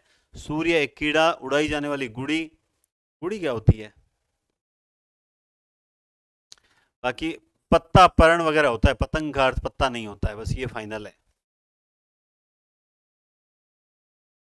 आगे चलते हैं, 67 नंबर हो गया, और अब चलते हैं अपन समानांतर। ये लो, नीचे ही प्रश्न आ गया, समानांतर कहानी आंदोलन के प्रवर्तक कौन है? तो इसका तो राइट आंसर आप दे ही दीजिए। इसका राइट आंसर आप सबने दे दिया होगा, कमलेश्वर। कौन सा शब्द पक्षी का पर्यायवाची नहीं है? केकी, खग, अंडज, विहग? पवन झुलावे के किकीर बतरावे देव, है ना? आपने पढ़ रखा होगा। कंजकली नायिका लतान सिर सारी दे, पूरित पुराग सो उतारो करे राई नौन, है ना? पढ़ रखा होगा देव की पंक्तियां। तो केकी, केकी कहता है मोर को, तो ये नहीं है पक्षी का पर्यायवाची। कौन सा शब्द भ्रमर का पर्यायवाची नहीं है? कौन सा शब्द भ्रमर का पर्यायवाची नहीं है? मधुप, भोरा, अली, सफरी? बताओ देखें, तो इसमें राइट आंसर क्या हो जाएगा? मधुप, भोरा, अली, सफरी। सफरी मछली को बोलते हैं क्या? ठीक है। अभय और उभय के भिन्न अर्थ बताओ। अभय का मतलब क्या होता है? टुकड़े कर लो, अधन भय, उ धन भय, उभय के तो नहीं होंगे, खैर। अभय, उभय, तो बताओ इसमें क्या हो जाएगा? इसमें अभय यानी निर्भय, और उभय यानी दोनों। ठीक है। अंबुज और अंबुधि सेम, बहुत ही सरल है शब्दों के। कमल, सागर, पुष्प, पानी, कुसुम जला से, सुमन, सरोवर। अंबुज, ज है तो कमल है, धी है तो समुद्र है। अब समुद्र नहीं आया, सागर आ गया, तो क्या हो गया? प्रकाशन वर्ष के अनुसार निम्नलिखित कहानियों का सही अनुक्रम बताओ। मैंने कल ही बताया था आपको, मैंने कल ही बताया था जयशंकर प्रसाद का छाप आई, और छाप आई आप पढ़ोगे तो छाप अगला इंद्रजाल होता है। छाप फिर ई, तो छाप आई मतलब इंद्रजाल। तो इसकी तो ट्रिक भी है, छाप आई। ठीक है, तो ये हो गए हमारे, कितने हो गए रे भाई? हो गया, ये भी हो गया, हाँ 70 क्वेश्चन हो गए हैं। 71। भीष्म साहनी द्वारा रचित कहानी संग्रह नहीं है, कहानी संग्रह नहीं है। भाग्यरेखा, काट का सपना, वांग्यू और निशाचर? तो इसमें बताओ देखें। गजब है, ये प्रश्न बहुत अच्छा है। ये क्या रचना है, मेरे समझ से बाहर है। सर आपने तो बनाया बनाया है, लेकिन टाइप करने समय हो सकता है चेंज कर दिया हो थोड़ा बहुत। तो खैर ये नहीं है, आप जानते हैं, आपने उत्तर दे दिया। काट का सपना भीष्म साहनी के नहीं है। ये बहुत इंपॉर्टेंट है, कछुआ धर्म और मारेसी मोही कुंठाव निबंध? बताओ देखें किसके हैं। इसमें तो काट का सपना राइट था भाई। कछुआ धर्म और मारेसी मोही कुंठाव के रचनाकार कौन है? निबंध है ये, कछुआ धर्म, मारेसी मोही, ये दोनों ही चंद्रधर शर्मा गुलेरी के निबंध है। किसके हैं ये? चंद्रधर शर्मा कुलेरी क्या बात कर रहे हो, सुनने से भी आपको याद हो रहा है, मानो चाहे मत मानो। हरिशंकर परसाई जी ने अपने निबंधों के माध्यम से किस पर व्यंग्य किया है? अच्छा, हरिशंकर परसाई, हाँ, समाज, राजनीति, धर्म या फिर ये सभी, बताओ हरिशंकर परसाई ने किस पर व्यंग्य किया है? जल्दी से बताओ तो इसका राइट आंसर हो जाएगा ये सभी। अमृत और विष उपन्यास के रचयिता कौन है? बहुत ही गजब प्रश्न है, क्योंकि इस प्रश्न पर भी दिमाग में क्यों होता है, एक अमृतलाल नागर है, एक अमृत राय है, एक अमृतलाल पाठक, इस तरह से 2-3 है। अब याद तो ऑप्शन मैंने तो आज सिर्फ कौन सा दिया है आपको, अमृतलाल नागर दिया है, लेकिन वहां पर आपको 3-4 मिल सकते हैं, क्योंकि देखो 99% स्टूडेंट होते हैं वो सुनते हैं, ध्यान से सुनते हैं, 1% होते हैं उनको सुनना नहीं होता। मैं आपको बताऊं, पिछले अभी पेपर हुए हैं उनमें रामचंद्र शुक्ल, राम शंकर शुक्ल इस तरह दे देते हैं कंफ्यूज करने के लिए, तो आपको अमृत राय में भी तो कंफ्यूज किया जा सकता है। याद रखें, अमृत और विष अमृतलाल नागर का है, याद रखें, इसलिए बोल रहा हूँ। कई बार किसी चीज पे मैं जोर देकर बोल रहा हूँ और पेपर में आ गई और आपको फिर सोचा अरे हमने सर की बात पे ध्यान नहीं दिया। और वैसे भी एक बात सोच के देखो आप ईमानदारी से, आपको डेली मतलब गद्य विधा पढ़ने के लिए दे रहा हूँ, जो भी टॉपिक पढ़ने के लिए दे रहा हूँ, फिर उसका टेस्ट हो रहा है, ये प्रश्न आए पेपर में या ना आए, लेकिन कम से कम अगर आपको ये आते हैं तो इसका मतलब ये तो लग रहा होगा हाँ ये मैंने पढ़ा था, हाँ ये मैंने पढ़ा था, हाँ ये मैंने पढ़ा था, सब तैयारी होती है। हाँ, तो कहाँ थे हम? ये हो गया ना, चंद्रदत्त शर्मा गुलेरी, अमृतविष हो गया, ठीक है। अब आ गया सही अर्थयुक्त शब्द बताइए। पद त्राण जूता, परित्राण रक्षा, प्रणय प्रेम, परिणय परिक्रमा, प्राकृत स्वभाव, प्राकृत सामने, बलि शक्तिशाली बलि, न्योछावर, बताओ देखें। अब ऐसे शब्द आ जाते हैं ना, हम घबरा जाते हैं, घबरा कर मतलब यूं करने लग जाते हैं जैसे अरे अब क्या होगा, कुछ नहीं होगा। आप रिलैक्स रहिए, धैर्य से उन शब्दों को पढ़ने का प्रयास कीजिए। आप मतलब खुद में एक आत्मविश्वास रखिए, कॉन्फिडेंस रखिए कि हाँ मैं बेस्ट हूं, मैं बेस्ट हूं और मैं निकाल लूंगा, मैं इस प्रश्न का सही उत्तर निकाल लूंगा।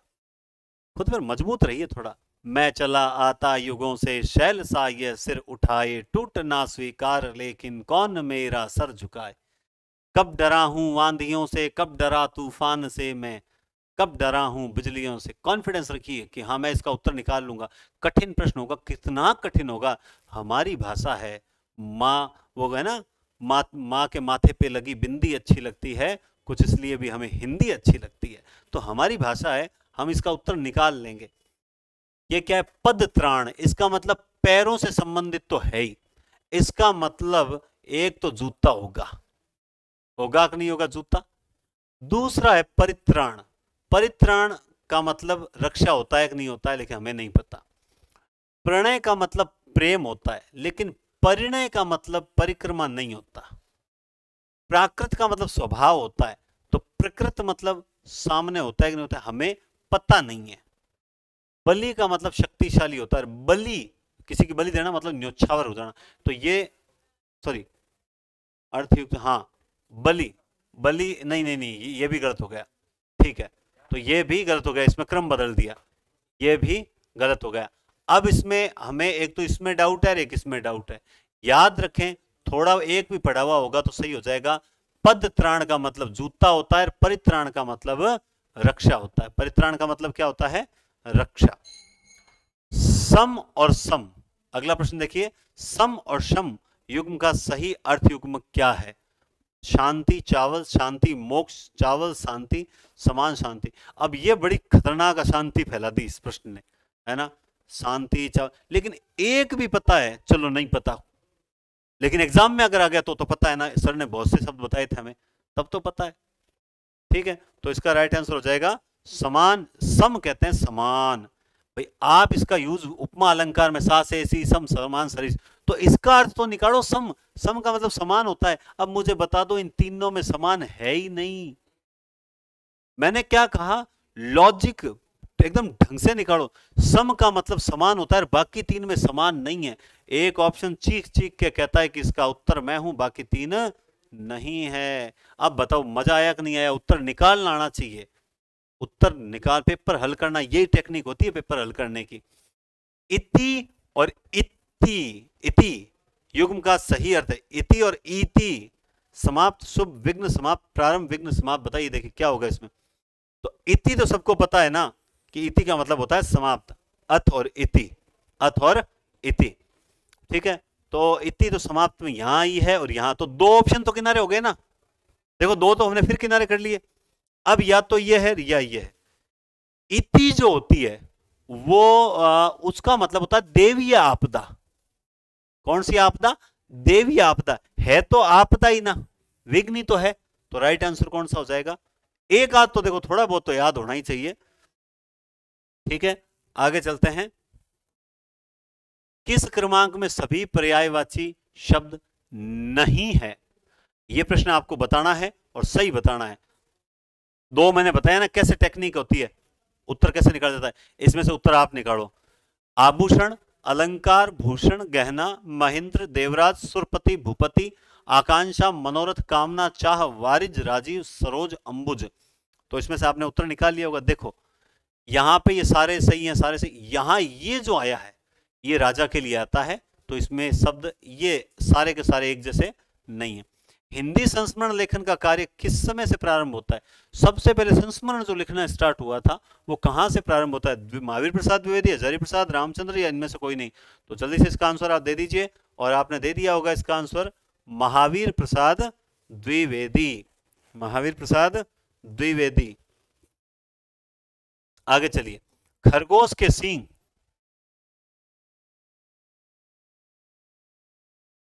खरगोश के सींग निबंध इसकी है। खरगोश के सींग, हाँ, खरगोश के सींग लगाकर नाचवे माचवे, प्रभाकर माचवे। खरगोश के सींग लगाकर नाचवे माचवे, तो माचवे की है। हिंदी संस्मरण लेखन का कार्य ये हो गया। प्रताप नारायण मिश्र के संबंध में किस लेखक ने, हाँ, अब प्रताप नारायण मिश्र के संबंध में संस्मरण लिखने वाला कौन है? उस शीर्षक का नाम ही प्रताप नारायण मिश्र है, और उस नाम से किसने लिखा था? जल्दी से बताओ, देखें बहुत ही बढ़िया प्रश्न है ये। उस पर लिखा था रामदेव ने, बाल मुकुंद, महादेव, या बनारस चतुर्वेदी? तो राइट आंसर हो जाएगा बाल मुकुंद गुप्त। कौन सा हो जाएगा? बाल मुकुंद गुप्त।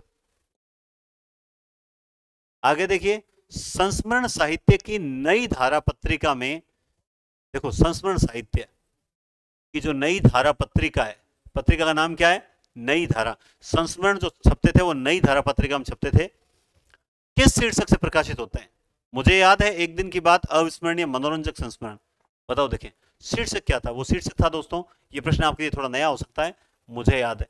मैं एक तो बता दूं, आपके सिलेबस में सिर्फ 5 ही विधाएं हैं: कहानी, उपन्यास, नाटक, निबंध, एक और संस्मरण।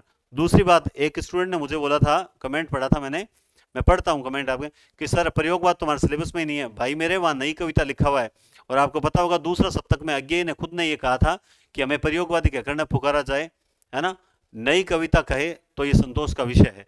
तो आप याद रखें कि अज्ञेय ने नई कविता नाम दिया था, और नई कविता कह दो, प्रयोगवाद कह दो, ये आपको ये सारे ही पढ़ने पड़ेंगे। ठीक है, सिलेबस सारा ही पढ़ना पड़ेगा। हाँ, निम्नलिखित में से कौन सा शब्द विद्युत का पर्यायवाची नहीं है? इनमें से 3 विद्युत के पर्यायवाची है, एक नहीं है। 87 बताइए, विद्युत का पर्यायवाची नहीं है, जल्दी से बताओ। ये तो सिंपल है, कोदंड, चपला, तड़ित और सौदामिनी। तो सौदामिनी, डी ऑप्शन। नहीं नहीं नहीं नहीं, अब भी मेरा रिकॉर्ड टूट जाता है ना। कोदंड शायद गेहूं को नहीं बोलते, किसको बोलते हैं? कोदंड, हाँ कोदंड होगा, राइट आंसर कोदंड होगा भाई। निम्नलिखित में से कौन सा शब्द चांद का पर्यायवाची नहीं है? हिमांशु, अंबु, रजनीश और सोम। ये तो बहुत सरल है, चांद का पर्यायवाची नहीं है, ये तो बहुत इजी है, सबने कर दिया होगा। कर दिया ना, ये गलत मत करना आंसर। अंबु, अंबु यानी जल। ठीक है, कोयल शब्द का पर्यायवाची नहीं है। पिक, अमा, कोकिल, श्यामा। पिक, कोकिल, श्यामा, अमा। जल्दी से बताओ देखें, तो इसका राइट आंसर हो जाएगा दोस्तों अमा। कौन सा हो जाएगा? अमा। कोई बात नहीं, ठीक है, आगे चलिए।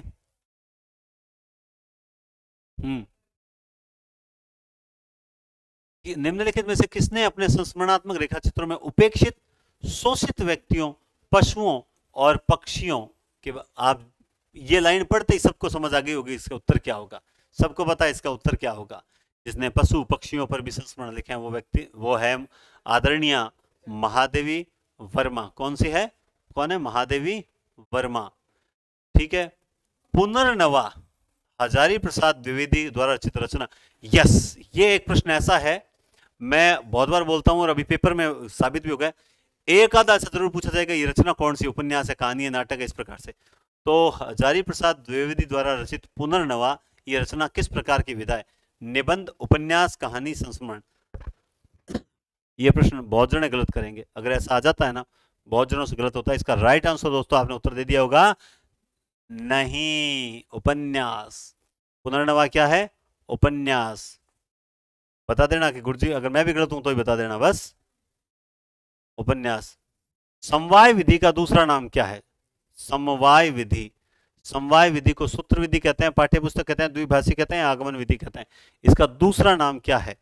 तो समवाय विधि का दोस्तों दूसरा नाम है, जल्दी से बताओ देखें, पाठ्यपुस्तक विधि। ठीक है। सूत्र विधि मूलतः किस भाषा की विधि है? आप जानते ही हैं सूत्र विधि अपने जो निगमन विधि का ये परिष्कृत रूप माना जाता है। तो ये किस भाषा की विधि मानी जाती है? तो मोस्टली ये किसकी है? संस्कृत भाषा की है। ये मैं आप में से कोई गलत नहीं करेगा। ठीक है। हाँ, भगवती चरण वर्मा कृत उपन्यास कौन से हैं? टेढ़े मेढ़े रास्ते, आखिरी दाव, भूले बिसरे चित्र, सामर्थ्य और सीमा, सभी नचावत, राम गोसाई, रेखा, उपयुक्त सभी। ऐसे प्रश्न देने का मतलब मेरा यह है कि आपको मैं गद्य, काफी गद्य विधाओं से परिचित करवा दूं, ताकि आपको पता रहे कि हाँ इसकी तो ये है, इसकी यह है। भगवती चरण वर्मा के कृत उपन्यासों में ये सारे के सारे हैं, यानी उपयुक्त सभी। उपयुक्त सभी होगा। निम्नलिखित शब्दों में कौन सा बाल का पर्यायवाची नहीं है? बाल का पर्यायवाची नहीं है। तो कच्छ, कुंतल, सिखी, अलग, इन चार में से नहीं है। तो आप देखें इसका राइट आंसर हो जाएगा, कौन सा हो जाएगा? सिखी। कौन सा हो जाएगा? अलका तो बोलते हैं, कुंतल बोलते ही हैं। निगमन विधि का परिष्कृत रूप कौन सी? अभी मैंने बोला जस्ट, निगमन विधि का परिष्कृत रूप कौन सी है? सूत्र विधि है। कौन सी है? सूत्र विधि है। आप एक बात ध्यान रखें, जो ये सूत्र आता है ना, जो जैसे विशिष्ट से सामान्य, ज्ञात से अज्ञात, है ना, मूर्त से अमूर्त, प्रत्यक्ष से प्रमाण, इनको याद रखें, कौन से आगमन के हैं, कौन से निगमन के हैं। सूत्र विधि बताओ कहां से कहां चलती है? सूत्र विधि उदाहरण से नियम या नियम से उदाहरण? तो याद रखना ये निगमन विधि का परिष्कृत रूप है, तो ये नियम से उदाहरण चलती है। ठीक है, आगे चलते हैं। 93 आ गया, ये कर लिया, 91 तक कर लिया, 92 कर लिया। हाँ ठीक है भाई, 93 आ गया। सूत्र विधि किस शिक्षण सूत्र पर आधारित है? ये लो, अब आप कहोगे कि आपको याद है, मैं ये जो सोचता हूं ना, इसी हिसाब से मैं प्रश्न बनाता हूं, तो ये कंटिन्यू आ जाता है अगले में। ऐसा नहीं है कि मैं पहले से रूपरेखा तैयार करता हूं, मानो चाहे मत मानो, बाकी मैं क्लास में बताता रहता हूं। आप में से कई जने जानते हैं सूत्र विधि किस शिक्षण सूत्र पर आधारित है। तो ये अब की बार तो विशिष्ट से सामान्य, सामान्य से विशिष्ट, अज्ञात से ज्ञात, उदाहरण से नियम। तो इसमें तो फिर ये दोनों नहीं हो रहे क्या? बी और सी दोनों नहीं हो रहे क्या? बताओ देखें। सूत्र विधि, तो वो बात आपको सर खुद ही भूल गए? नहीं नहीं, भूला नहीं हूं, बल्कि सोच के देखिए, हम जो सूत्र बताते हैं उसके अकॉर्डिंग कौन सा होगा। नहीं, इसको रख दो, इसको तो ना यहाँ रख दो।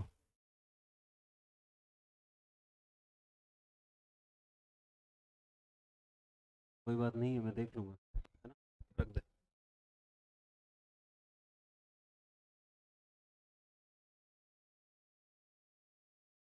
टाइम भी हो रहा है, फटाफट करना पड़ेगा। हाँ, सूत्र विधि किस शिक्षण सूत्र पर आधारित? देखो मुझे तो ये आपको पता है, ये दोनों ही निगमन के प्रकार है ना, ये दोनों, ये और ये है उसके क्या बोलते हैं, आगमन के। तो यहाँ ये प्रश्न थोड़ा डाउट है, क्योंकि इसमें दो आंसर हो रहे हैं, दो आगमन के हैं और दो निगमन के हैं, तो छोड़ देते हैं इसे। सूत्र विधि से संबंधित कौन सा कथन सत्य नहीं है? बताओ। समय व श्रम की बचत, बालकों की स्मरण शक्ति का विकास, अमनोविज्ञान विधि और प्राथमिक कक्षाओं के लिए उपयोगी। तो इसमें आप आंसर दीजिए फटाफट। इसमें क्या हो जाएगा? सर दिखाई नहीं दे रहा है, ये लीजिए, आपको दिखाई दे जाएगा। बताओ देखें इसका राइट आंसर क्या होगा। सूत्र विधि से संबंधित कौन सा कथन सत्य नहीं है? तो इसमें राइट आंसर होगा प्राथमिक कक्षाओं के लिए उपयोगी बिल्कुल यही होगा, क्योंकि ये उपयोगी नहीं है। सूत्र विधि किस विधा में सहायक नहीं है, जल्दी से बताओ। देखें, सूत्र विधि किस विधा में सहायक नहीं है? व्याकरण, निबंध, कविता और भाषण। व्याकरण, निबंध, कविता और भाषण। तो इसमें राइट आंसर हो जाएगा कविता। कौन सा हो जाएगा?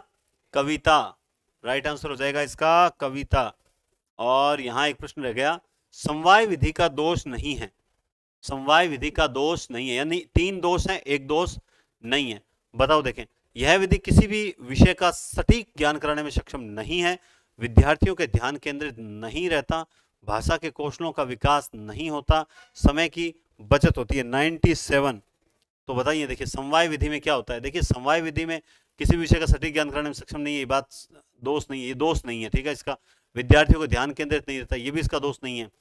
भाषा के कौशलों का पूर्ण विकास नहीं है, लेकिन समय की बचत होती है, ये दोष नहीं है। इसका मतलब गुण। दोष नहीं है, इसका मतलब गुण। समझ रहे हो बात आप? तो ये होगा समय की बचत होती है। निम्नलिखित में से किस समूह में सभी सब तत्सम है? हाँ, ये अच्छा आ गया। दोनों के दोनों शब्द क्या हैं? तत्सम हैं। बताओ। देखें, दोनों के दोनों शब्द तत्सम है, जल्दी से बताओ। देखें, तो दोनों शब्द आप देखोगे तो भौरा, भावा, आंख, की, तो देखो जहां चंद्र बिंदु होता है वो तो होता ही नहीं है, तो इसका हो जाएगा राइट आंसर कुंतल और कमल।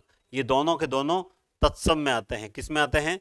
दोनों के दोनों तत्सम में आते हैं, कुंतल और कमल। ठीक है, कुंतल और कमल। हाँ, उसके बाद हम 99 पे चल रहे हैं। सूत्र विधि किस विधा में सहायक नहीं है? ये हमने पढ़ लिया, ये कविता में सहायक नहीं है। समवाय विधि में किसके मध्य सह संबंध स्थापित होता है? ये बहुत बढ़िया प्रश्न है। समवाय विधि में किसके मध्य सह संबंध स्थापित होता है? एक विषय का उसी विषय के साथ, एक विषय का दूसरे विषयों के साथ सह संबंध, एक भी, दोनों या केवल है। तो आप जानते हैं, जब एक विषय का उसी विषय के साथ संबंध होता है तो उसे लंबीय क्षैतिज संबंध कहते हैं।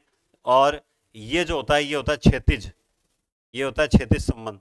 तो ये दोनों ही होते हैं सह संबंध में, इसलिए राइट आंसर हो जाएगा सी। इनमें से किस विकल्प के सभी शब्द तत्सम नहीं है? दोनों ही तत्सम नहीं है। तत्सम नहीं है इसका मतलब क्या है? तद्भव होंगे। तो बताएं। देखिए, मयूर, वक्र, स्वर्ण, सुकर, कॉपी, टायर, लक्ष्य, संकरा। तो आप देखेंगे इसमें राइट आंसर हो जाएगा कॉपी और टायर, क्योंकि ये दोनों ही अंग्रेजी शब्द हैं। कौन सा शब्द विदेशी मूल का नहीं है? यानी एक शब्द जो विदेशी नहीं है। बारूद, बहादुर, चेचक, अक्षत। बताओ कौन सा है? तो राइट आंसर इसका फटाफट बता दो। देखें, इसका राइट आंसर हो जाएगा अक्षत। अक्षत अपन मारवाड़ी में बोले आखन है, ठीक है। इनमें से कौन सा शब्द विदेशी नहीं है? हक, हकीम, छाह, हलवाई। हाँ, थोड़ा एक्टिव हो जाइए अब, क्योंकि अपने को क्लास वही 1.5 घंटे 1:40 से पहले पहले खत्म करनी होती है, वरना टाइम ज्यादा लग जाता है। इनमें से कौन सा शब्द विदेशी नहीं है? हक, हकीम, हलवाई, छाह। तो देखिए कौन सा, तो इसमें छाह। कौन सा होगा? छाह। अब जैसे मैंने कह दिया ना आपको कि तो जल्दी जल्दी कीजिए, तो आपको हड़बड़ी मच जाती है, और वही मैं नहीं कहूं और स्पीड से चलूं तो आपको दिक्कत नहीं होती है। ये हमारी साइको होती है। इसीलिए मैं कहता हूं कि आप मन के हारे हार, मन के जीते जीत। आप रिलैक्स होकर पढ़ें, और पढ़ें तो इस तरीके से पढ़ें, आराम से, कॉपी एकदम ऐसे उठ जानी चाहिए आपकी किताब, तब लगे कि हाँ पढ़ी हुई है। कईयों की साफ ही पढ़ी रहती है, क्योंकि तकिए के नीचे ऊपर लेटे लेटे पढ़ते रहते हैं, वैसे पढ़ाई नहीं होती। टेबल पे बैठ के बढ़िया रात को 2, 2:30, 3 बजे तक खींचा करो, कुछ नहीं होगा। कभी सुना क्या कोई पढ़ने से मर गया? कभी नहीं मरेगा। खींच दो। सर नींद करनी है, नींद आवे पढ़ने जी में कौन नहीं। निम्नलिखित में से देशज शब्द नहीं है? खरपट, झंडा, घोटक, बाप। इनमें से कौन सा शब्द है जो देशज नहीं है? बताओ। देखें फटाफट, देशज नहीं है। खरपट, झंडा, घोटक ही होगा ना? ठीक है, आगे चलते हैं। 103। निम्नलिखित में से देशज शब्द नहीं है। इनमें से देशज शब्द नहीं है, तो आप जानते हैं खर्राटा, खिड़की, खचा, खच, है ना। इसमें नकुल जो है वो देशज शब्द नहीं है। नकुल में देशज शब्द नहीं है। आगे 104 नंबर क्वेश्चन है। इनमें से कौन सा शब्द विदेशी नहीं है? अस्पताल, उर्दू, केक, केला। तो आप एक तो ध्यान रखें, अभी तक साहित्य के प्रश्न और आने वाले हैं, अभी तक बढ़िया बढ़िया प्रश्न और आएंगे, थोड़ा धीरज रखें। अभी तक तो काव्य शास्त्र बाकी पड़ा है। इनमें से कौन सा शब्द विदेशी नहीं है? अस्पताल, केक, उर्दू और केला। तो इसमें से एक शब्द है जो विदेशी नहीं है, और वो है केला। निम्नलिखित तत्सम तद्भव में से कौन सा विकल्प अशुद्ध है? एक शब्द है जो अशुद्ध है, मतलब जो जोड़ा है ना, वो जोड़ा गलत है तत्सम तद्भव का। अक्षी आंख होती है क्या, कर्तरी कटार होती है क्या, कृष्ण किशन होते हैं क्या, कर्ण कान होता है क्या, तीन में से तीन तो होते हैं, चार में से तीन होते हैं, एक नहीं होते हैं। तो कर्तरी कैंची को बोलते हैं क्या, कटार को नहीं बोलते। इनमें से कौन सा शब्द विदेशी नहीं है, मुगल, सौगात, लाश और दांत, इनमें से एक शब्द जो विदेशी नहीं है वो कौन सा शब्द है, वो है दांत। दांत जो है वो विदेशी नहीं है। ये लीजिए साहब, अलंकार शुरू हो गए। जहां कारण के अभाव में भी कार्य के पूर्ण होने का वर्णन किया जाए। आज मैं उदाहरण नहीं लाया, आज मैं लैंग्वेज लाया हूं। क्यों लाया लैंग्वेज, ताकि आपको परिभाषाएं आती है कि नहीं आती है, परिभाषा भी तो आनी चाहिए ना। जहां कारण के अभाव में भी कार्य हो जाता है वहां कौन सा अलंकार होता है दोस्तों, कारण के बिना कार्य हो रहा है तो वहां हो जाता है प्रदीप। अलंकार सिलेबस में नहीं है। विभावना, भ्रांतिमान, विरोधाभास, जल्दी से बताओ देखें। तो सबने उत्तर दे दिया होगा, विभावना अलंकार। कौन सा होगा, विभावना अलंकार। हाँ ठीक है, आगे देखिए, अगला है तंत्रिद नाद कवित रस सरस राग रति रंग और अन बूढ़े बूढ़े तिरे जे बूढ़े सब रंग। इस पंक्तियों में अलंकार कौन सा है, बहुत बढ़िया है, अन बूढ़े बूढ़े तिरे जे बूढ़े सब। तो जहां अन बूढ़े जो डूब गए वो नहीं डूबे, इस प्रकार की बात करने वाला अलंकार कौन सा होता है, विरोधाभास का उदाहरण है ये। कौन सा अलंकार है, विरोधाभास। उपमा, रूपक और उत्प्रेक्षा, ये तीनों अलंकार है किसके भेद, शब्दालंकार के, अर्थालंकार के, उभयालंकार के। बताओ देखें किसके भेद हैं। जल्दबाजी में कर देना शब्दालंकार, बाकी राइट आंसर कौन सा होगा, अर्थालंकार होगा। इनमें से शब्दालंकार का एक भेद है, इनमें से कौन सा शब्दालंकार का भेद है, बताओ देखें। तो शब्दालंकार का भेद आप जानते हैं कि रूपक, विभावना, प्रदीप नहीं है, बल्कि क्या है, अनुप्रास जो होता है वो शब्दालंकार का भेद है। ये तो प्रश्न हालांकि आउट ऑफ सिलेबस है, लेकिन फिर भी इस टाइप का थोड़ा पता होना चाहिए। ओस बिंदु चुग रही हंसनी मोती उनको जान, ओस बिंदु चुग रही हंसनी मोती उनको जान। इन पंक्तियों में अलंकार कौन सा है, देखो, जान, समुझी, जानी, है ना, जान, समुझी, जानी, ये तीन चार शब्द ऐसे हैं, अगर वो शब्द आपको मिल जाते हैं ना तो वहां पे अलंकार कर देना भ्रांतिमान अलंकार। कौन सा कर देना, भ्रांतिमान। उत्प्रेक्षा अलंकार के भेद कौन से हैं बताओ, कितने होते हैं, तीन होते हैं, दो होते हैं, चार होते हैं, छह होते हैं। उत्प्रेक्षा अलंकार के भेद, तो उत्प्रेक्षा अलंकार के अब तक आपने उत्तर दे दिए होंगे, वस्तुत्प्रेक्षा, हेतुत्प्रेक्षा, फलोत्प्रेक्षा, ठीक है, ये होते हैं तीन भेद। आगे चलते हैं, हाँ जी, मुख मनु लसे मयंक, पंक्ति में अलंकार कौन सा है, मुख मनु लसे मयंक। ये गलत उत्तर मत देना भाई, बहुत सरल उदाहरण है, ये गलत उत्तर मत देना, है ना, इतनी मेहनत से पढ़ाते हैं, इनके गलत उत्तर मत देना। शब्द यहाँ क्या आ गया, मनु, मनु आते ही कौन सा करना है, उत्प्रेक्षा अलंकार कर देना है, ठीक है। उत्प्रेक्षा अलंकार, मेरा राम का मुकुट भीग रहा है किस प्रकार की विधा है, ये लो साहित्य आ गया, मेरे राम का मुकुट भीग रहा है, यह किस प्रकार का, हाँ किस प्रकार की विधा, जल्दी से बताओ, देखो मेरे राम का मुकुट भीग रहा है, ये किस प्रकार की विधा। ये भी बहुत अच्छी, मतलब ये दो प्रश्न ना छांट के ही दिए हैं आज आपको। बताओ देखें, मेरे राम का मुकुट भीग रहा है, नहीं नहीं चल रहा है, बस थोड़ा सा, मतलब एकदम घास भी नहीं कर, हाँ। तो मेरे राम का मुकुट भीग रहा है किस प्रकार की विधा है, ये इधर पड़ा है, ये लो,